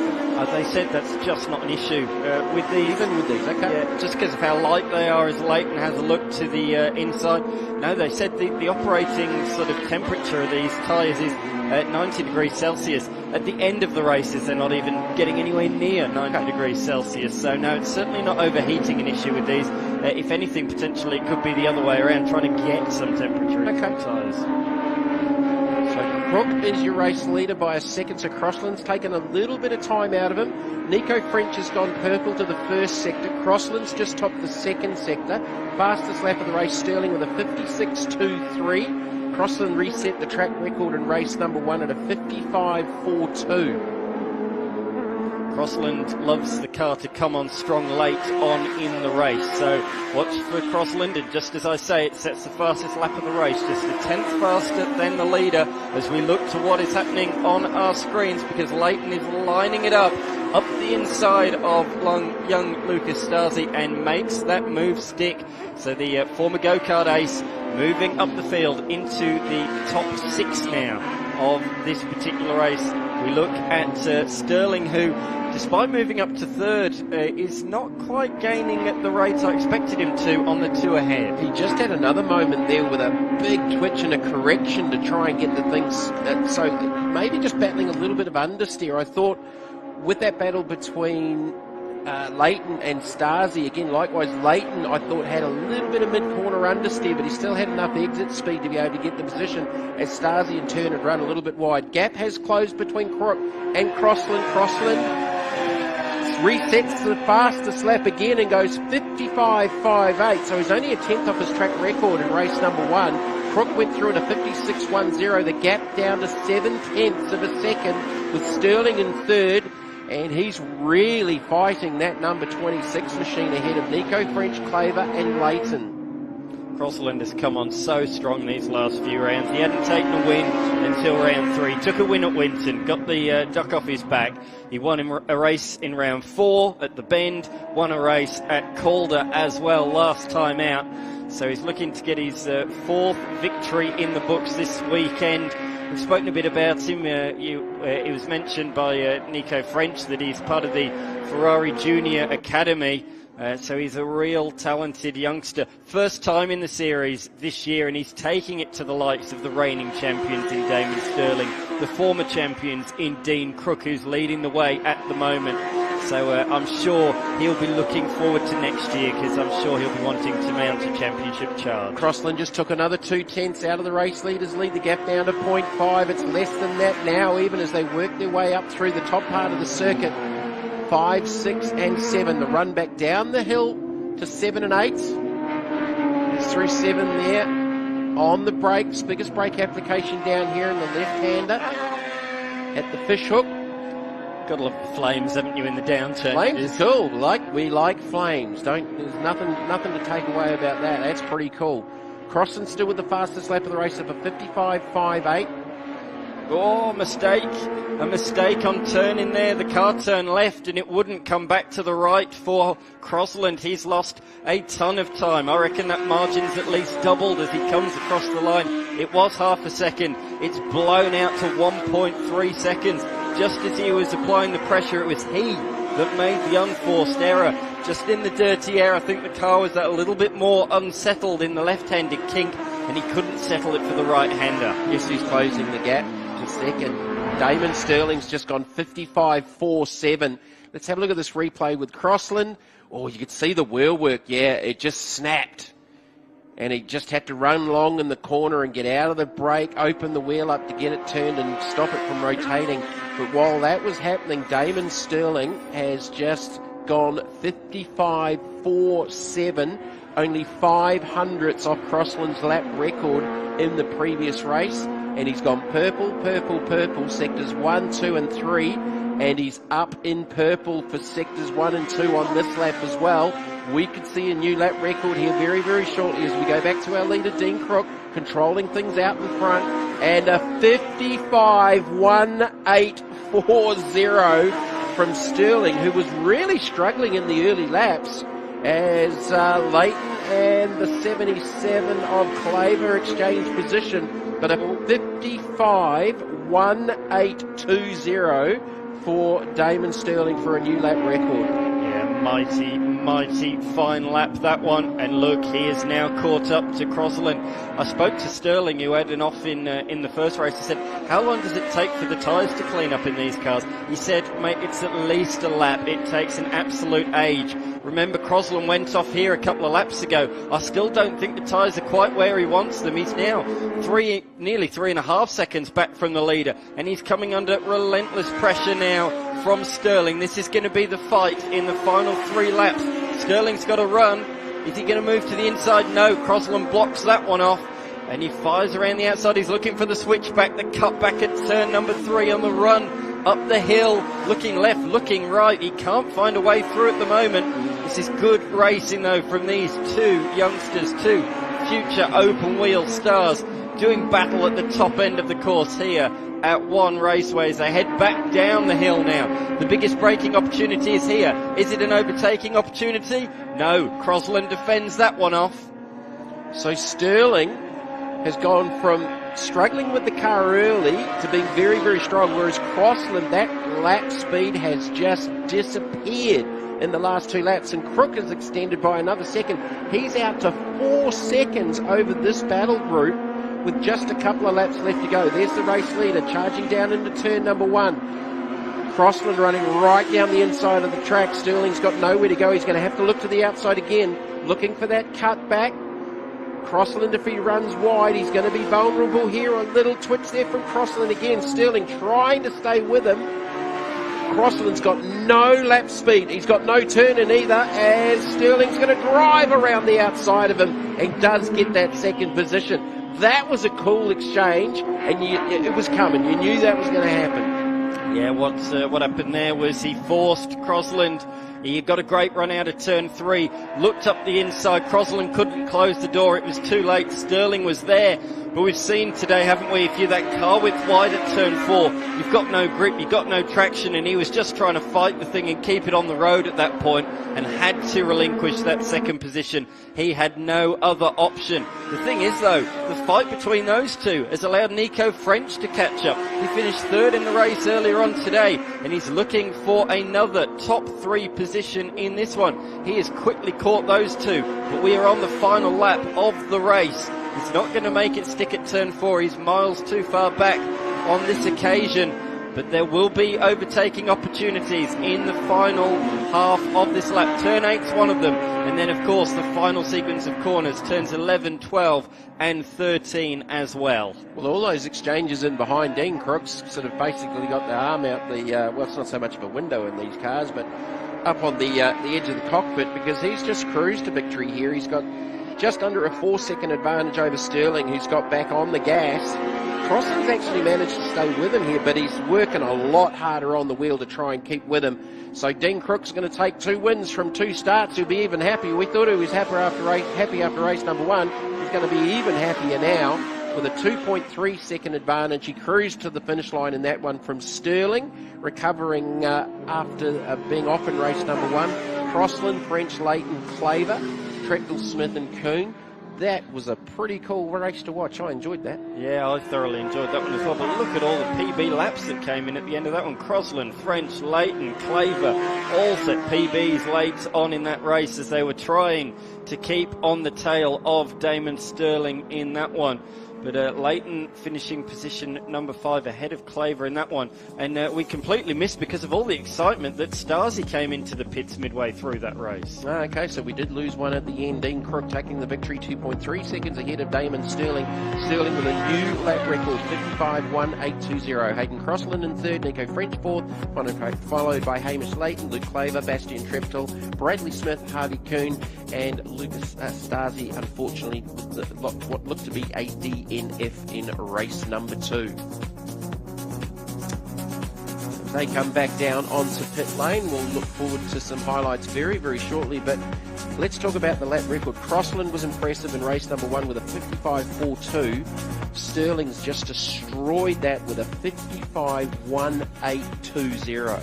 I noted, though, 3 different drivers were fastest in the 3 different sectors. Again. So although Sterling has the lap record there that he took in that race, they're split by 3 different drivers across the sectors, so there's more time to be found. Well, I thought after race number 1, potentially there was a 54 in there, and I think you spoke to a couple of the drivers that also thought that a 54 would be achievable before the end of the weekend. So we can look forward to that on this new layout, which is 150 metres longer than the old Wakefield layout at 2.2 kilometres. It's now 2.35.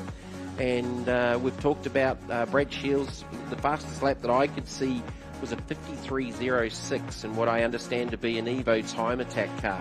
Let's have a look at the highlights for race number 2 from our Australian Drivers' Championship and the HyperXs. And look, Dean Crook took control from the start and did it pretty easily in the end because everyone else behind him were not as strong on the colder tyre. Absolutely. Early on, we saw that there was a challenge from this man, Crossland. He was trying to attack the race leader of Crook early on, and he certainly was. He was closing in. at the midway stage of the motor race, and you can see he was right there at this point in time. However, the youngster lost the rear end heading into the final sequence of corners, and all that good work came unstuck. So Leighton and Claver were having an exchange there for position that would end up in the 5th and 6th position overall. As Sterling came back to the party and applied the pressure to Crossland. Crossland was probably a little bit too good too early, wasn't as good at the end of the race, and Sterling was absolutely flying, setting a new track record in a 55.180. That was great fast, wasn't it? But great clean driving from both of those two, leaving each other racing room. And while they fought out front, this man kept continuing with the consistent lap speed, constantly in the mid to low 55s, and in the end took quite a controlled race victory here on Saturday afternoon. Sunday drive on a Saturday. Indeed. He'll be absolutely delighted with that one. All right, let's cross down onto pit lane with our top 3 from the Hypers and the Australian Drivers' Championships. Hayden, Crossland, P3 in that one. That was a tough race, wasn't it? Very. I was sort of on the front foot there, catching up to the leader. Made a silly little mistake, and then the car sort of went a bit backwards, so ended up P3. Happy with that. Another great race, awesome racing, so we'll see how we go in the next one. Those times are getting faster and faster. Absolutely crazy. I can't believe we are driving that fast around Wakefield Park. It's nuts. Good job. Damon, congratulations. That was a good race, I have to say. Like, a few good sends around the outside of people, and hope it's better tomorrow. Yeah, you're back in 5th in the first race, but you're leading the championship. You've just set a new lap record. Oh, really? Have I? Oh, okay. Well, that's good. Hopefully I get enough points to take the whole thing. So, yeah, that should be good. Hopefully it's good racing tomorrow as well. Yeah, I mean, you're just getting faster and faster and faster. There's talk of your time then was a 55.184. Have you got a 54 in there somewhere? Well, I did a 54.2 in qualifying, so still got a long way to go, but I think it's too hot right now. I think if the track cools down, definitely a 54 there. But yeah, I'm not worried about that. I'm just worried about getting past people. So yeah. Great job. Fun, yeah. And good job today. And winner. Well done. Yeah, here we go again, hey. I didn't really expect that. These guys keep making it easy for me. I was driving for my life out there, and then Hayden Crossland just disappears from my mirrors. I still don't exactly know what happened to him, but I could back off a bit then and coast at home, but exciting stuff. Well, I think Damon is moving his way forward. I'm sure he's got his eyes on you for the next one. Yeah, next one's going to be tough. Next one's going to be tough. No, it's fantastic to watch. Great job. Thank you. Thank you. Thank you, Mel. Up next, TFH Hire TA2 Muscle Car Series framed by Hi-Tec Steel Framing. We will be back with race number 1 after this break.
It's been an absolutely massive day of racing here at round 6 of the Hi-Tec Oils Super Series at the newly transformed One Raceway in Goulburn, just a couple of hours southwest of Sydney, and the track has brought some very entertaining racing at this point, but now it's time to unleash the muscle. We fire up all 8 cylinders as the TFH Hire TA2 muscle cars framed by Hi-Tec Steel Framing get prepared to take on their race number 1 of the weekend. And there's 3 people in contention for the championship here this weekend. Of course, we've got Josh Haynes leading us by 82 points over Graham Cheney, who's not here this weekend. Then Brad Gartner's 107 points behind him, and 179 points behind him is Mark Crutcher, also leading the Serco Masterclass. And well, we've got a big race to get underway. Of course, the 2 young guns are out in the front of this one. Let's head down to Mel, though, because we've got some exciting drivers to catch up with. Okay, Nick Bates, you've ditched the umbrella this time for a helmet.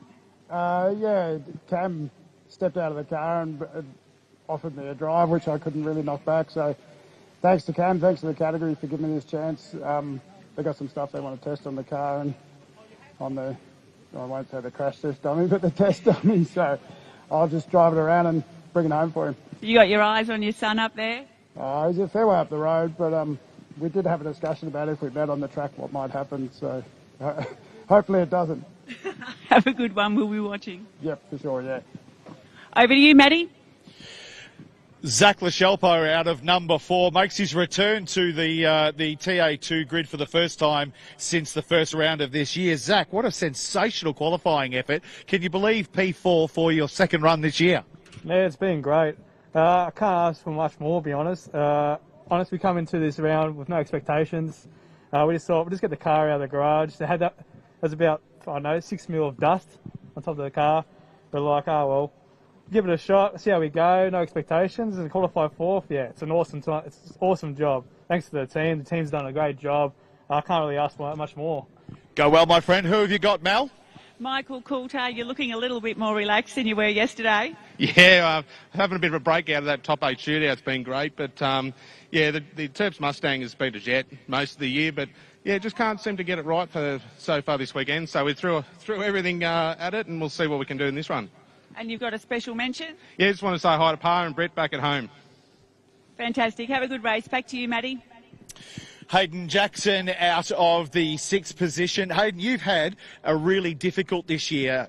You've gone off on a bunch of occasions. You've had issues with the car. But a qualifying effort like this at our final championship round, that's got to fill you full of confidence. What's the plan moving forward? Yeah, we're very happy. We sort of mucked our shootout lap a bit. We should be up around that P4, P3. But we're very happy to have a straight car after Winton, and we're going to have a straight car after Wakefield. You've got a couple of hot shoes right in front of you. Is there a plan? Are you going to send it down the inside, or are you just going to suck it and see for the first few laps? I'm going to be cautious. Just we don't know where the grip level is on the inside of the track, so we're going to figure out where we can go and all that sort of stuff, and then go from there. Good luck, mate. Mal, who have you got? Here with Robbie Farr, sort of smack bang in the middle here. What's the plan for turn 1? Yeah, I don't know. I kind of buggered up that top 8 shootout there, so it's put us on the outside. We haven't really had a bunch of cars on track yet to go into turn 1 too wide, so we're about to see what's going to happen here. But I think I'd prefer to be on the other side, but we'll see what opens up for us. Seems to be the general consensus, the inside's where people want to be. Yeah, I think if some of them guys on the inside lock a break, they're going to be dooring us into 1 and 2. So we'll just see what pops up. Have a good one. Back to you, Matty. There's absolutely no doubt when you go up and down pit lane here at the One Raceway that there's plenty of nervous drivers, plenty of nervous crew people. But I tell you, one of the most nervous people I've seen this weekend is our championship leader's father, Steve Haynes. He's on the other side of the fence here. Steve, we're coming down to brass tacks here. This is when we're going to start to get a little bit serious. He's in the lead of the championship, but there's got to be a plan in place to bring it home. Yeah, well, there is a plan in place. 3 years, 8 months ago, he was in the same spot on the grid in a Nissan Pulsar and brought it home, so we're just going to press repeat. Rinse and repeat. How's the rest of the family? You've got a contingent of family here. Are they nervous? Are they walking around like cats on a hot tin roof? They are. I don't even know where his mum, Kylie, is, so she will be watching somewhere. We could always tell how Josh is going in a race by the look of Kylie's face. So good luck for your boy for the rest of the weekend. It'll be great to see you hopefully go from bridesmaid to bride this weekend. Thank you very much, guys. All the best. Mal? Aaron Prosser starting on the inside from P7. I just asked you what your plan is. What's the answer? Yeah, we're just going to have a really good go in this race and try and move forward and get a better starting grid for the next race. It's pretty dusty here, isn't it? I can see a layer of dust across there, and it's not really like you can put the windows up. No, these things, they collect a lot of dust, especially when you run them off the track, and it just keeps coming out no matter how many times you clean it. So hopefully after this race there'll be no more dust. Back to you, Maddie. Mel, I'm down at the number 7 Camaro for Hi-Tec Oils with an absolute legend of Australian motorsport, Robbie Farr. You made it into that top 8 shootout, but then very rarely we saw from you a complete lack of talent. We had a big talent failure. What happened there? Yeah, mate, I went to go from 4th to 3rd and I grabbed first into turn 1 at whatever that is, a couple hundred k's an hour, and just absolutely murdered our top 8 laps. So yeah, just a bit of a rookie move, mate, but I'm sure it won't be the last one either. I've got to say though, mate, this is really your first foray into circuit racing. Of course, we've seen you in everything in the speedway circuit. So to even be able to make it into that top 8, that's seriously impressive. You're starting to really get a handle on these TA2 muscle cars. Yeah, I'm actually starting to, not so much at win, but this show I'm starting to get a bit more comfortable in the car. You know, it's starting to feel like I'm driving it. It's not driving me as much. But yeah, it's just laps, mate. You're trying to learn a new craft, and it's not going to happen overnight. We knew that, and we're just going to keep chipping away at it and doing the right things. Well, I can tell you there's a nervous energy down here on the pit lane for our first race of the TA2 Muscle Car Series. It is our final round, of course. The crews are starting to leave it, so I'm going to send it back to you up in commentary. Let's all have a great race. Yeah, can't wait for this race to get underway, and they fire up all those cylinders. The window nets are about to go up. The face shields will come down a little bit and the race face will come on, won't it, Jamie? Because they have to negotiate 2.35 kilometres of this very tight and windy track here at One Raceway. It's going to be exciting to watch. We haven't really had cars this wide go into race mode yet, so we're waiting to find out how they're going to really negotiate some of the overtaking points of this track. We sort of referred to Winton. Winton's always been known as being one of the smaller tracks at 3 kilometres. With the extension sort of going back a little bit before that, it was a lot shorter. 2.35 kilometres here is short, and I've always been told to compare it like flying an F-22 Raptor in a gymnasium. It used to be F-16s, but F-22 Raptors are cooler. This is uncharted territory, isn't it? It's uncharted territory, what we're going to see. So what we've learned from some of the support races so far today, you cannot afford to get off the racing line. So if you're forcing the issue or someone else is forcing the issue on you and you're not on your preferred line, you're in the dirt, all right? So it's, yeah, they're going to have to be mindful of that. Josh Haynes, I've been talking to him all season about points. My 3 words to him this morning were survive, survive, survive. It's his championship to lose, and he doesn't need to do anything silly. Watch this space. I got it wrong at Winton when he went around the outside of Brad Gartner. But, yeah, look, a great field of cars, some wonderful young drivers and some more established drivers as well, and Crutch is doing such a good job. Look who's ahead of him on the grid, just his second time in the car, Sam Bates, out of position 3. He's done an outstanding job. That kid's fast. Well, we're going to get underway with the warm-up here, and I believe they are going to get a couple of laps to warm the tyres up. This is what they need. We saw it in the top 8 shootout with 1 flying lap to really try and get some warmth in there, how loose the car was now. Talking to a couple of the other categories that have had the opportunity to battle it out, including Brock Payne, who I went and spoke with just before, he said it has really marvelled up on the outside line, whereas yesterday it wasn't. So they're going to have to watch out because we've had a lot of racing today, and this is how our grid's going to form up. Josh Haynes will be number 1 with Brad Gartner alongside, and those two are fighting it out, and they are the quickest 2 cars here today in the paddock. Then you've got Sam Bates and Zach LaCharpe alongside each other, Mark Crutcher and Hayden Jackson on the 3rd row, Aaron Prosser and Robbie Farr on the 4th, and Danny Reedy and Michael Coulter will round out our top 10. Then it goes back to Mark Spencer, who joins us for the first time in TA2 muscle cars, and Nick Bates, who's driving the PBR car around here this afternoon. Cam Sendall stepping out of that one and saying, you know what, how about you're here for the weekend with your son, would you like to put the helmet on and go for another race? Speaking of helmets, there's not a cooler one than Robbie Farr's iconic sprint car helmet. I love the fact it's got a big stone chip missing out of the front of it. Obviously, that's been one of his sprint car helmets recently. So, yeah, look, Robbie will be disappointed after that off in the top 8 shootout. But again, look, he continues to learn, continues to go forward. He definitely made some gains in qualifying, and looking at some of his lap times and some of his cornering, he's definitely adapted and changed his lines, and he's stronger under brakes. On board with Brad Gartner. Well, Brad's got nothing to lose. You know, he's got the opportunity to force Josh into mistakes, and he's able to do that because he needs to get points. Josh just needs to finish every race to stay ahead. It is still mathematically available to Brad, but it's going to be a hard ask without Josh having an issue. I think with Brad Kenny not here this weekend, obviously supporting his son racing up the Gold Coast, is that the expectation is Brad Gartner will overtake him and move to second position, which is a fantastic result either way for the Hi-Tec Oils racing team that he joined this year. And they put a massive investment in with Robbie Farr coming along and everything else behind the scenes, so they're putting a nice little race team together. You'd also expect with the pace we're seeing that he would stay in front of Mark Crutcher this weekend to hold on to that, because Mark Crutcher has had a great year, really. Sydney was unfortunate for him, where obviously a car turned in front of him. We saw a massive amount of damage to Brad Gartner and Mark Crutcher's car, and unfortunately we saw Mark Crutcher taken away there with a little bit of a recovery to be done, but he made it to round 2 at Morgan Park Raceway. The car got rebuilt, and since then he's been having some fantastic finishes, and although we're not seeing Mark Crutcher constantly on the podium, he's just accumulating points every time he goes out. And then when we look back at Morgan Park Raceway, he actually ended up being the 3rd highest amount of points there. So he's just working his way in the background, of course, leading the Serco Masterclass at this point. If he can string together some top 5 finishes here, he should take that home for the season. Danny Reedy just going through shots. So Danny's leading the Racetech Rookie of the Rookie of the Year award.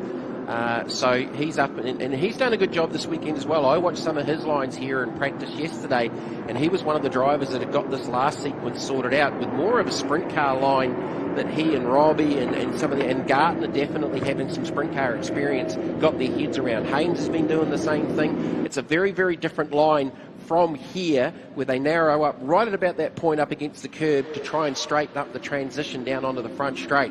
We are about to go green here at One Raceway. Well, they line up into their grid positions and they rolling start 60 kilometres an hour, and we're waiting for the green light, and here you go, the thunder of 8 cylinders roars into action as they head down to turn 1, and Brad Gartner with issues out on the right hand side. I don't know what happened. He's right off at a pace that is so uncharacteristic. On board with his teammate in the Hi-Tec Oils, number 7, Robbie Farr, looks like he's negotiating. Hayden Jackson gets a wheel out on the outside. He's dropped back to what looks like 6th position where he started. But Brad Gartner, where is he? I'm trying to have a look. In 9th position behind his teammate. We got cars off. Reedy.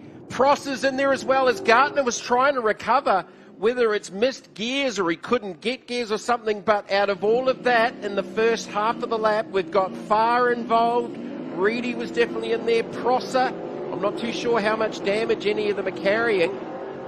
Yeah, we can't really see from that angle at all, can we? Josh Haynes, though, is the leader, and will it bring out that ominous yellow flag? Looks like Danny Reed in the Desert Palms entry might get this going. Who's that down there, though? Is that Prosser? Looks like the front left of the car is down a lot lower than the rest. Maybe a tyre or possibly suspension damage. We're seeing tyre smoke coming off the Danny Reedy mobile, so a lot to uncover there. Hayden Jackson all over the back of Crutcher, and the yellow flag is out. And will we release the safety car? So the 9th left one of Prosser there. Left front down on Prosser, so that's not going to go any further. So yellow flag, safety car out on the open lap. So a bit of damage there. Didn't sort of see where it really triggered, but certainly Danny Reedy was involved. It looked like Danny's car was left front down as well. You talked about a guard rub when he did get back on track. Farr was parked in there too. I think some of those behind that were further back, Mark Spencer managed to avoid it because he's actually up ahead. So what happened to Gartner? This is it just looked like it couldn't either get gear selection or something, or it's jumped out of gear because it just completely lost speed and dropped back nearly to the back of the field. So he's actually done pretty well to avoid this because he was in amongst that and back there with that. So this was sort of around that 8th, 9th, 10th position where the drama's happened. Prosser's gone off by himself first. That's what I saw coming back across the track. He's got into Reedy's right front. Farr's managed to avoid that, I think, and as long as he's pulled up before Danny Reedy, but look at the amount of dust. He's gone dirt track. Gardner's gone the high lines. That is actually very smart. I don't think he had too many options, but yeah, like he's literally, like the NASCAR boys, aim for the smoke, he's aimed for the dust and hoped there wasn't anything in the middle of it. So Farr was sort of parked in the middle of it off track.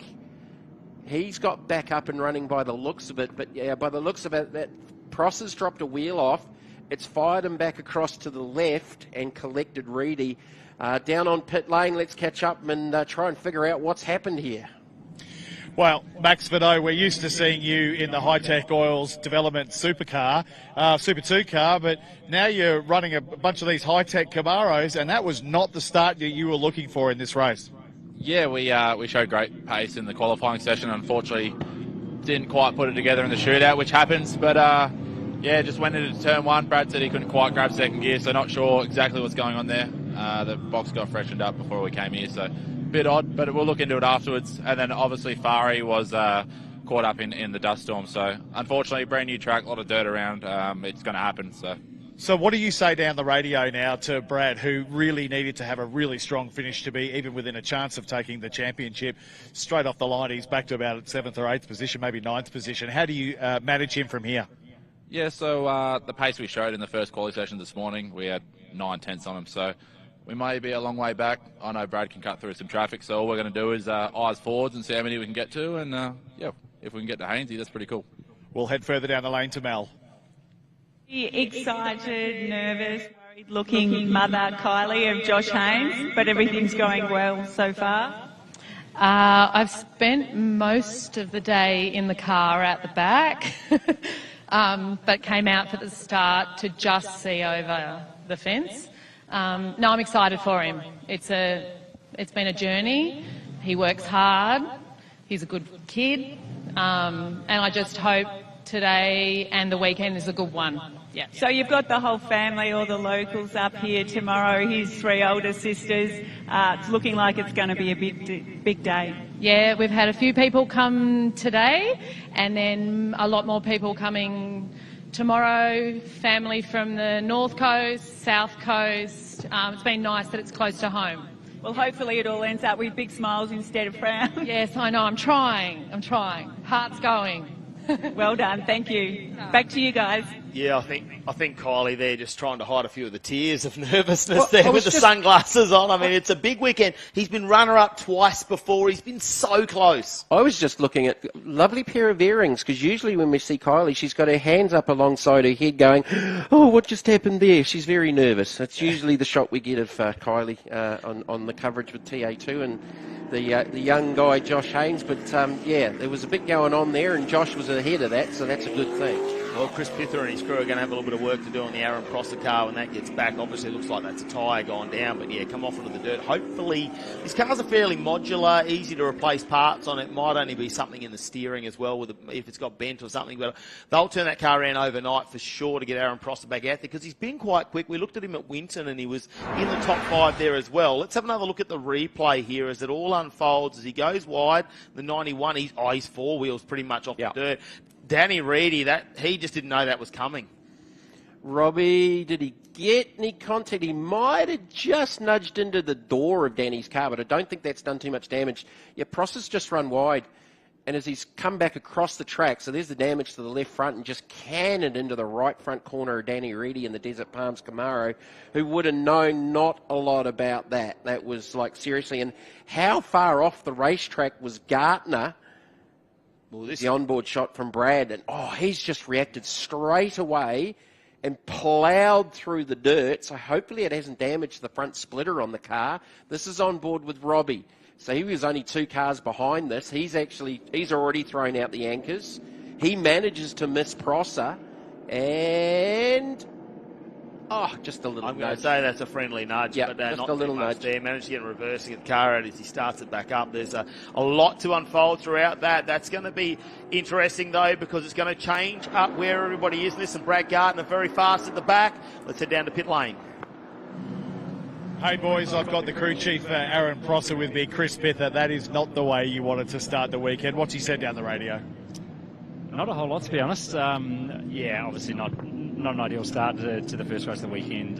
He's been doing a really great job, and this is only his third round in the car in the TAC Series, and he's absolutely loving it. But I haven't actually seen the replay yet, so I'm not exactly sure what happened there. But you get offline here, and the track's still quite dirty. I'd say he was hanging on the outside there and got in the marbles a bit and just sucked off the track and lost it from there. So obviously disappointing end for us here. Hopefully it's just light damage. I feel like it's just a tyre off the rim, and we'll go again in race 2 tomorrow. Well, you said to him in qualifying, you got to send it. So he sent it right off the track. You sure you didn't have a word in his ear while you were going around then? No, not at all. These are awesome weekends. You get 4 races, so you can afford to be a little bit patient.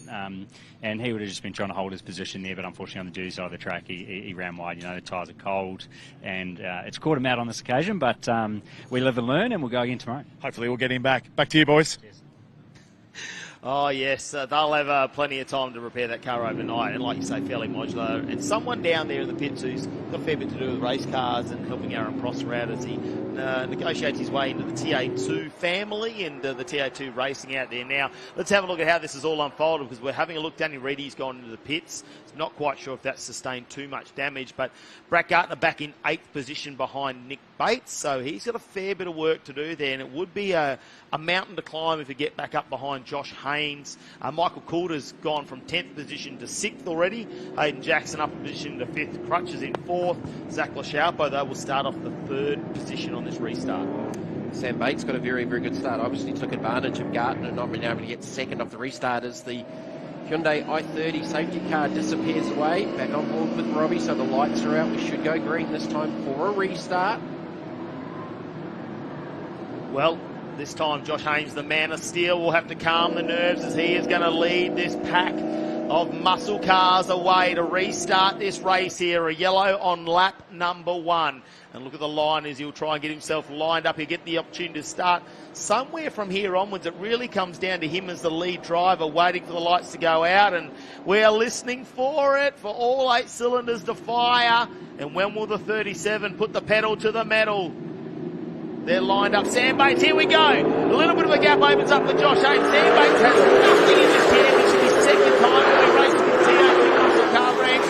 And he just needs to follow Josh Haynes around here. Zach Lachaupo needs to watch out as Crutcher has a great start, followed by Hayden Jackson, Michael Coulter. And then it goes back to Nick Bates. I'm having a look for Gartner. Did he have another issue there with the gear? I think Gartner had another issue, Matt, because it looked like it was a similar deal where it just would not pick up speed with that change to second. So he hasn't actually made any gains at all and has dropped back. So now he's back up to speed now. Let's see how it goes and watch the progress there. But Gartner definitely had another issue off that yellow safety car restart. Have a look at Sam Bates, the very clean 24, and normally that's what we see down the side of the Bates car, but fresh white paint job on this one as he gets a bit of an introduction into the TA2 muscle car ranks. He's in a good position there in position number 2. Nick Bates fighting it out in the background. He came off the rear again in the development car, and now he's got himself right in the middle of a pack in a very fast, hard-charging Brad Gartner. And look at the drive he's got going down the main straight as we see people go a little bit wide, pick up the dust. And interested here to see if Gartner's going to have a dive down the inside. And look at that, the 22. Nick Bates is going to try and get in front of that. He knows that's coming, and he's really not in any championship points here. Yeah, Brad's got a little bit of a vision problem going too. There was so much dust on the windscreen of that car. It's actually a little bit hard to see out the front. He's actually had the windscreen wipers on to try and clear some of that vision. And speaking of clear and clearing, that's exactly what Josh Haynes is doing out in front. He's already gone fastest lap of the race at a 61.81. Back on board with Gartner. So Gartner's back in the 7th position, but we think he's managing some sort of gearbox issue, which sort of reappeared off that restart. Now he's in behind Michael Coulter. Coulter's got one heck of a start in this one. Good on you, Michael, in the Terps Tippers Mustang. Yeah, great to have him back here too after he's unfortunately lost a little bit of family recently. His father-in-law, so he's been obviously assisting the family. We haven't seen him in the last couple of races. His dad Steve Kilder jumped in for him at Winton Motor Raceway, but great to have Michael back behind the driver's seat after he's just enjoyed a little bit of time in Bali. So he's come off the bin tanks to be right in the heat, the humidity of Bali, straight into the hot seat in the Terps Tippers Ford Mustang, and Brad Gardner is breathing all over the back. Will he have a dive down the inside here? He is going to send it in the 22 Hi-Tec Oils machine. Yeah, Michael didn't see him till very, very late because he actually had to gather himself back up and make sure he got the turn up through 3 on the run up the hill there. So, yeah, Gardner's on his way forward. He's up into the 6th position, and he have a little bit of breathing space ahead of him now to get his head down, and his next car to catch his attention will be Hayden Jackson in the number 81 Challenger. Obviously, Michael Porter, he's got Nick Bates behind him. So father and son out on track here this afternoon. That's and cool. His son's doing a fantastic job. I mean, Josh Haynes has been super quick, and he's got the clear air, so we're expecting him to be quite quick. Already, Haynes, he's put all 3 sectors together to be fastest, and all of them got a 1 minute flat there with a 9.6 at the end of that. And you've got to remember, we spoke about tyres here, how much it loads up the rear left-hand side, and we saw that after practice yesterday, didn't we, when we walked up and down the pits. There was no one getting away from that left rear tyre, showing signs of wear on it, differentiating, I suppose, between how hard they were driving, and probably that last sequence of corners that puts a lot of load on there right at the end. But I mean, they're going to have to try and manage that with only 6 brand new Hoosiers to start up qualifying today, and a few of those guys have got a top 8 shootout to add to that. So up at 11, 12 and 13, you can minimise that left rear load by getting the line right and getting out of there straight, so it's not so hard on the left-hand side of the car. But Crutcher was sort of struggling with that at the beginning of the weekend. I actually had a little bit of a chat this morning to him just to see where he was at, because he had a pretty badly damaged blistered left rear tyre because he was way too narrow. It was just loading up that left side as we go on board with Gardner, chasing down Jackson. Action Jackson in the 5th position, Crutcher in 4th, in the 4. How many times have we seen that over the last couple of years? Yeah, he's been 4 for 4 for quite a few times. Now, Brad Gardner, you notice that he had a different line through there looking for some drive, but he didn't get it. Mark Crutcher and Hayden Jackson drove away from him, but over-driving the car here isn't going to help you when it comes to that tyre wear. So Brad Gardner's probably got a very small window there where he's not going to put too much impact onto that rear left as Hayden Jackson grabs a little bit of that dust on the inside. That will come into play. And like we say, outside the racing line now, it's starting to marble up a bit. So you've got to be really careful under brakes if you want to take that wide line, especially as you come into the fish hook down here through 8 and 9. Yeah, Brad's got to be a little bit careful here because you've got Jackson and Crutcher having their own battle as well, and Gardner's the third part in that party. He's been faster all weekend, we know that, but track position he doesn't quite have now. Look at this dive down, he's got that high line, that's that sprint car line I sort of spoke about, high in, low off, but Hayden and Mark have both actually woken up to that, and their exit is much better. Mark Crutcher, that time there, that was a very, very good exit off there, however, up into 1, he lost a little bit of turn and just struggled to get it turned, and Jackson made a gain, and Gardner's sitting back there going, boys, come on, let me go. But look, they're all fighting for position, so this is game on. I think Gardner there, the car's sliding around quite a bit. He is a lot of pressure on him here to push, and that's why the car's moving around a lot in the back end at the moment. He's having to try and overcorrect that. Look at him, how much curb usage there. He's having a look down the inside. Oh, this is willing. No. This is willing. He's gone down the inside of Jackson. As Jackson was sort of looking at Crutcher for a moment there, I thought he was tacked onto the back of Crutcher as well. And you know Hayden's not going to concede here, and he still hasn't conceded. Gardner's on the dirtier line on the approach to the final sequence of corners. He's sideways. He was on the brakes at the kink, and it just released the rear of the car, and Jackson held on to that position. Good on you, Hayden. He's not letting that one go. Yeah, really making it hard for Gardner to get by. He's trying to hold on to position number 5, Action Jackson. And Kenny doing the only one. Down the inside, Brad Gardner, massive dive. I'd love to see this from the outside. He gets the move done. Well, can Jackson fight back from this? Because you think he might have a better run. You're going to lose a little bit of speed, extra speed there if you're going to try and slide the car in. Now Mark Crutcher needs to watch out, but we're running out of laps. We're already on lap 12 of 15. Of course, we did a lot of that under the safety car conditions. Jackson in the background of the 81 now. It looks like he's not going to get that position back on Brad Gardner, who is starting to push on in the number 22 Hi-Tec Oils Camaro. Look at Josh Haynes still out in front now. He's opened that up to 2.1 seconds. He is just cruising around at the moment. We're getting those 1 minute lap times in, and Brad Gardner's got all the work to do. Sam Bates and Zach Sharpo are 2 and 3. So Gardner now working over Crutcher. Crutcher's got good car speed. He's definitely a lot better at this car than racetrack now. And Gardner definitely overworking the tyre compared to those around him. Just this exchange over that. Oh, his crutch is very, very narrow. Gardner thought about the dive up the inside. On board with Gardner on the right rear corner of Crutcher. And Jackson's not let them get away as well. Jackson's right there with them too. So if any of these guys make a mistake, there's going to be a position change. And Hayden's not out of this deal yet. He's still in that 6th position. Good to see Hayden Jackson with the eyes on and the elbows up as Gardner. Oh, he locked up the rears. He went to the outside. Crutcher on the inside. Gardner sideways off the exit.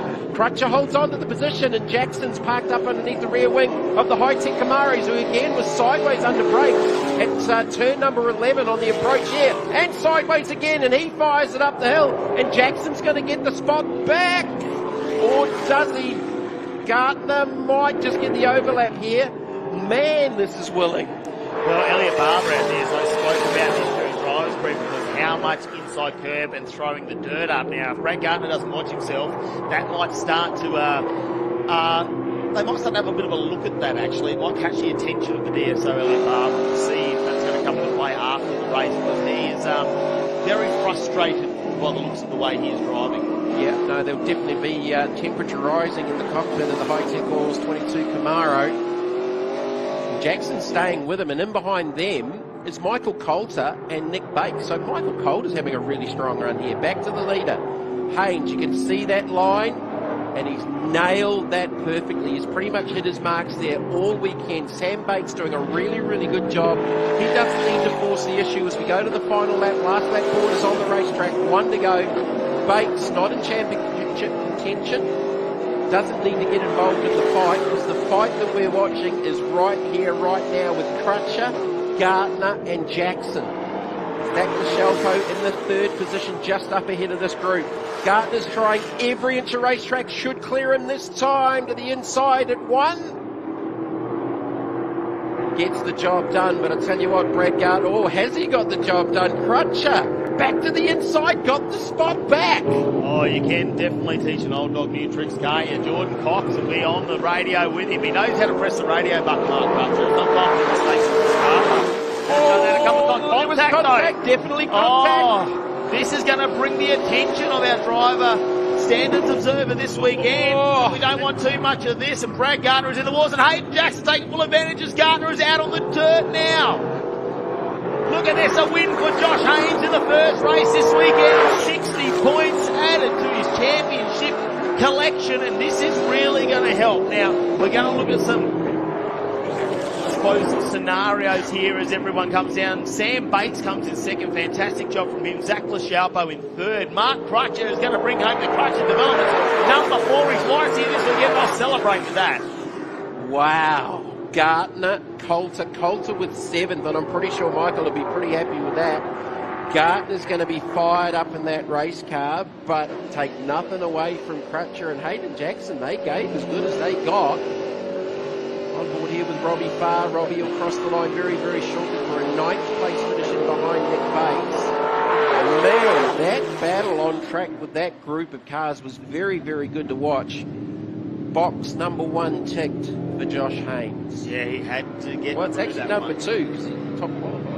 Yeah, so unfortunately no extra points for that for Josh Haynes. So we'll have to wait and see the unofficial results at the moment. These are going to be provisional results depending on what we see, because there was a lot of action happening there with a few of the drivers. Josh Haynes, well, I think he stayed out of trouble as number 1, so I'm pretty confident he's going to walk away with 60 championship points, and that is going to give him a 120-point lead over Brad Gardner at the moment. So that'll extend that out. It's going to be hard for Brad Gardner to catch that, considering tomorrow that means tentatively at this stage he will be starting a little bit further down the pack.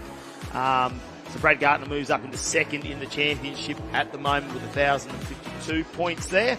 The way things sit, Graham Cheney will be demoted back down to 3rd. Mark Crutcher is closing that gap up in 4th position. Can I say that exchange between Jackson, Gardner and Crutcher, I didn't actually think there was too much in there. That was just good, hard racing on a challenging racetrack where you can't afford to make a mistake. Look, if anything changes after that one, I'll take it, but I'm going to say that looked to me pretty good, hard, solid racing, and that was very, very good to watch. I enjoyed it.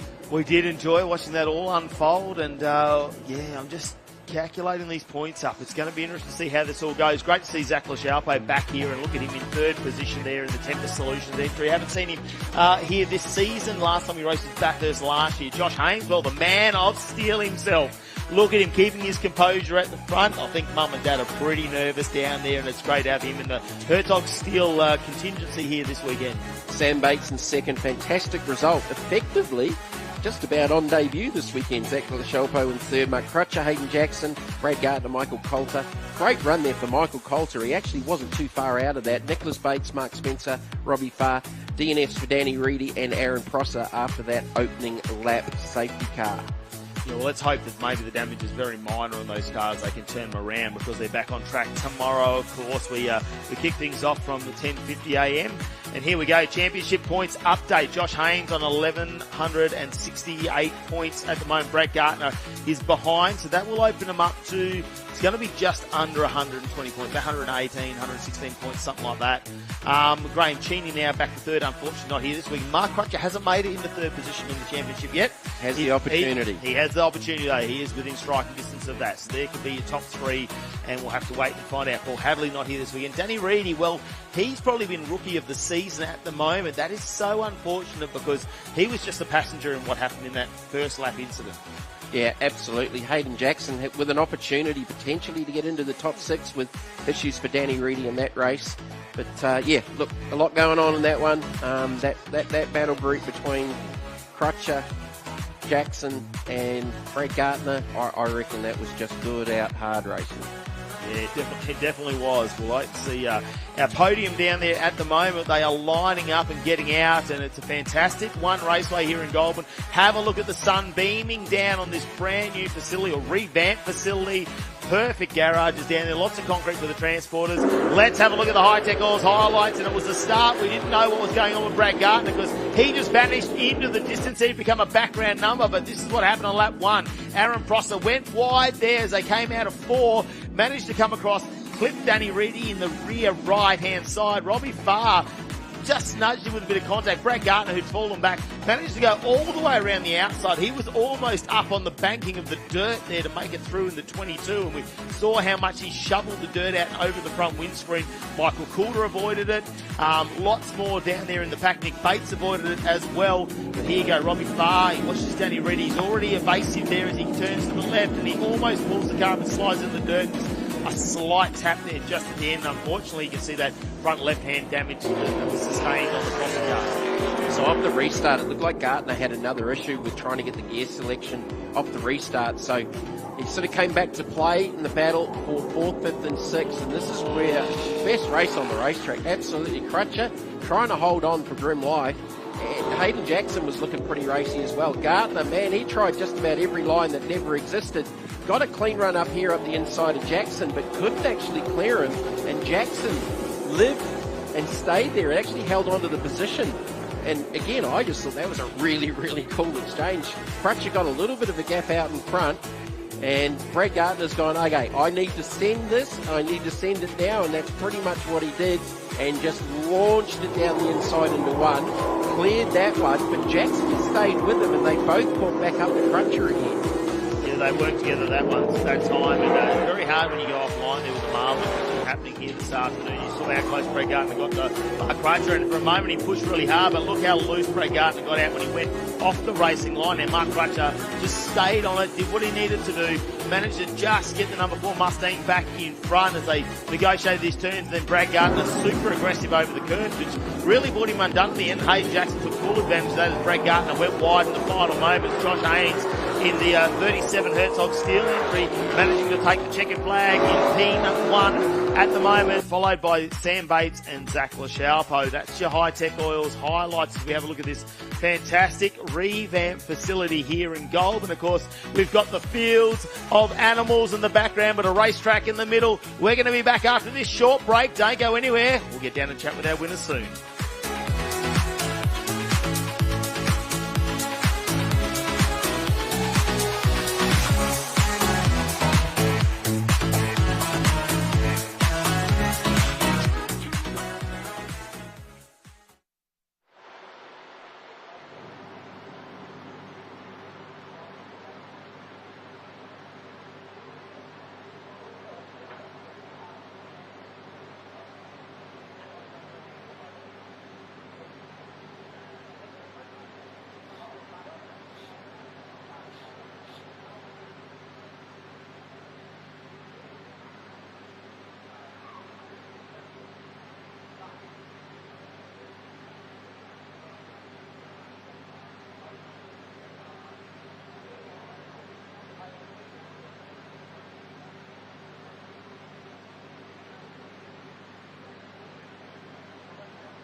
Well, what an exhilarating race number one for the TFA Tyre TA2 muscle cars framed by Hi-Tec steel framing. Of course, it is the final round of the Hi-Tec Oil Super Series day one of competition, and there was lots to unfold in that first race. We had a lap one safety car come out, but after all the dust has settled, these are your top three. Let's head down to pit lane now.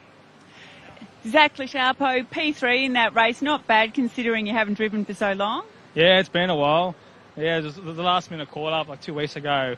We decided to get the car out. Being Wakefield, being 2 hours from home, we thought we'll give it a shot. Have no expectations. Overall, the car's been brilliant. The team's worked awesome. I can't fault anything. Congrats to Sam and Hearn. They did an awesome job. I just couldn't keep up with them. Sorry, Haynes. Couldn't keep up with them. Made a few mistakes, but we're on to the next, and we know we're at the pace, so we'll try and fight next time.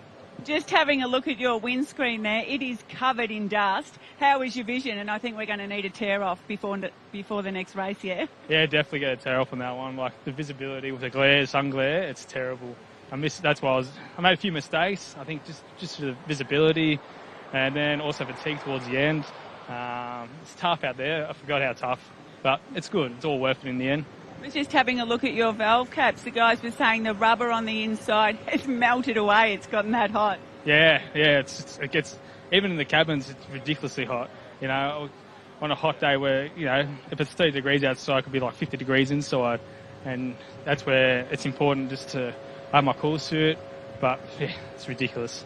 Fantastic effort. Over to you, Matty. Congratulations, Sam Bates. You've dragged the refrigerator up to P2 on your return back to the series.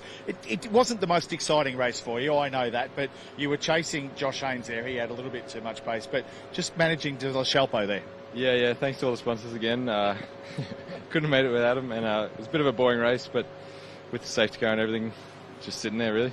And it gives you the opportunity to look after your tyres. Of course, we've got more races tomorrow, so if you can go into tomorrow with a better tyre bank by not having to hustle the car, that's going to go better for your results. Yeah, and just try and hold off the guys at the back and bring it home clean. Now, your old man, race, Nick Bates, a former Masters champion in our series, he was down the back there. Were you ever looking in the mirrors there? He said to me cheekily, I've got to go and get the young fella, I've got to try and pass him, but he didn't get within a bull's roar of you. No, he was nowhere near in the mirrors. I could see him across the track, like the other side. He was very slow, so... He was very slow? Yeah, very slow. I know, he's in the crowd there listening, he's very slow. If something sails over the top here and hits you in the head or me, that was for you. So, congratulations, mate. We'll see you again tomorrow. There looks to be no work done to be done on the car either. It's beautiful. There you go. You see, you're such a good driver. Well done, mate. Thanks, mate. Over to you, Mel. Josh Haynes, a bit of a different view in the mirrors that time. Yeah, look, it was a bit of a weird start. Got a good gap originally, but obviously really gutted for Brad. It was going to be some good racing this weekend. But yeah, look, the Herzog Steel Mustang was really quick. The team at Waltec has done an awesome job. This thing drives for me, basically. So really stoked. Congratulations to Sam Bates. Obviously, yeah, it's good to be on the podium on your first go back. And yeah, really excited. We've got 3 more races tomorrow, so looking forward to it. It all looks like it's going your way so far, doesn't it? It is, but yeah, it's very early days still. I don't want to get too excited. We've got 3 more and we'll finish the job tomorrow, hopefully. And how are you finding the conditions out there? It's really hot now. Yeah, it is very hot. And yeah, it's a tyre game too, because some people have been chewing through tyres. So look after the tyres and then hopefully have a bit for the last one. And hopefully, yeah, maybe Brad might be up there and we can have a bit of a battle. Have you got a few tyres left in your bank still? Yeah, we do. But at the same time, it's quite easily to burn them pretty quick. So yeah, we just look after them. Fantastic. Great job. Thank you. Thanks, guys. Over to you, Matty. Mark Rudger, you just took a big, deep breath there. You look like a hot, sweaty racing driver. How good was that? Like, you guys were in that mid-pack there. It was on for young and old. Yeah, it was hard work. I had a bit of understeer. You know, it was a bit loose at the back end. I was just holding on for dear life, to be totally honest. The boys were all over me at the end. The last lap, done my best to block them, but... Look, they gave me a bit of room. They were pretty friendly to me, to be totally honest. So, but wow, 2 young talents behind me. It was hard work. I really enjoyed it, but I need to sleep. When we were looking at the track a little earlier, you and I remarked that passing was going to be a challenge here. But what we saw in your pack, in that mid-pack, and also some other little battle packs around the race, there was quite a few passes done. So it can be done here, but you really got to jam it down the inside. Yeah, and it's difficult when the inside's a bit dirty. There's so much dust come up on the track, Matty, for the races before. It was really difficult as soon as you're offline. It was really difficult. As I said, I was a bit loose. I was in the way of the blokes behind me, but we got away with it. I'm there to fight, and it's for a championship. So, yeah. One of the talking points up and down pit lane at the moment is tyres. How did your tyres go then? Were they dropping off near the mid-stint to the end of the stint? You can talk to Brad. I think Brad will notice them. I went out way too low. We acknowledge that. I was struggling going around the top, especially near the end there. We're just sticking the tyre temperature up. I thought we'd get it up really quickly, but it just didn't happen. But look, we hung on. I was erratic, and I'll improve on that. We've got 3 more races tomorrow, or 2 more races tomorrow, so you'll be right. You've got a bit of pace behind me too, haven't I? There you go. I was also just going to drag Brad Gartner in here as well. Tough race, mate. Gee, straight off the line. What happened off the line there? What happened off the line? Because you went from P2, you went backwards. No, I just can't get it in the second gear. So that's a slight issue. But that's all right. The boys will assess that and have a look at it and make sure she's all tuned up tomorrow. But this fella's got a very wide yellow car, doesn't he? It's really wide, so good on him. But that's what we want, right? That was a great battle with Crutcher and with Hayden Jackson as well. Again, the talk up and down pit lane is the tyres. Where's your tyre bank at the moment? We know you've struggled a little bit in practice with some graining on your tyres. Was it better then? Yeah. So first of all, awesome racing, great for TV. It's just hopefully the boys can get the mechanical side of it to get up the front and we don't have to be there. But no, tyres will be good, so we'll be fine. Well done, mate. Well done, Crutcher. Back to you in comms. Thank you, Matty Mac. Yeah, okay, that was interesting. That was cool. And that's what I thought out of that exchange with Brad and Crutcher and Jackson. I thought that was a very, very good motor race and very, very exciting to watch. So that was cool for Brad to come up there and say hi to Crutch with that one, because I thought that was game on and all fair going forward. We've got a big day to look forward to tomorrow with, again, the TFH Higher TA2 Muscle Car Series framed by Hi-Tec Steel Framing. 3 races for them tomorrow. We've also got Legend Cars Australia, Stock Cars Australia, Formula V's Australian Drivers' Championship, Formula RX8 and Legend Cars Australia again to conclude the championships for the various classes. And we will sign off today back down on pit lane with Matt and Mel. One definitely is Mel and the other one is definitely Matt. It's great to be back down here on the pit lane. Obviously, we've got the tyre issue this weekend, which we're trying to monitor very closely. So it's going to be very interesting tomorrow, isn't it, Mel? Oh, everything's still up for grabs. It's been such an exciting day's racing. There's been new people up on the podiums and just things we didn't expect, and I'm sure plenty more to come. Well, we've still got plenty of competition tomorrow. We've got plenty more racing to get underway. 3 for the TA2 Muscle Car, of course, the Legend Cars Australia with their Australian title as well, and the Formula RX8s. Make sure you join us tomorrow. We can't wait for competition. Yeah, it's going to be a fantastic day, and look forward to handing out all those trophies at the end. The final round of the Hi-Tec Oil Super Series. Join us tomorrow.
Looking at some of it.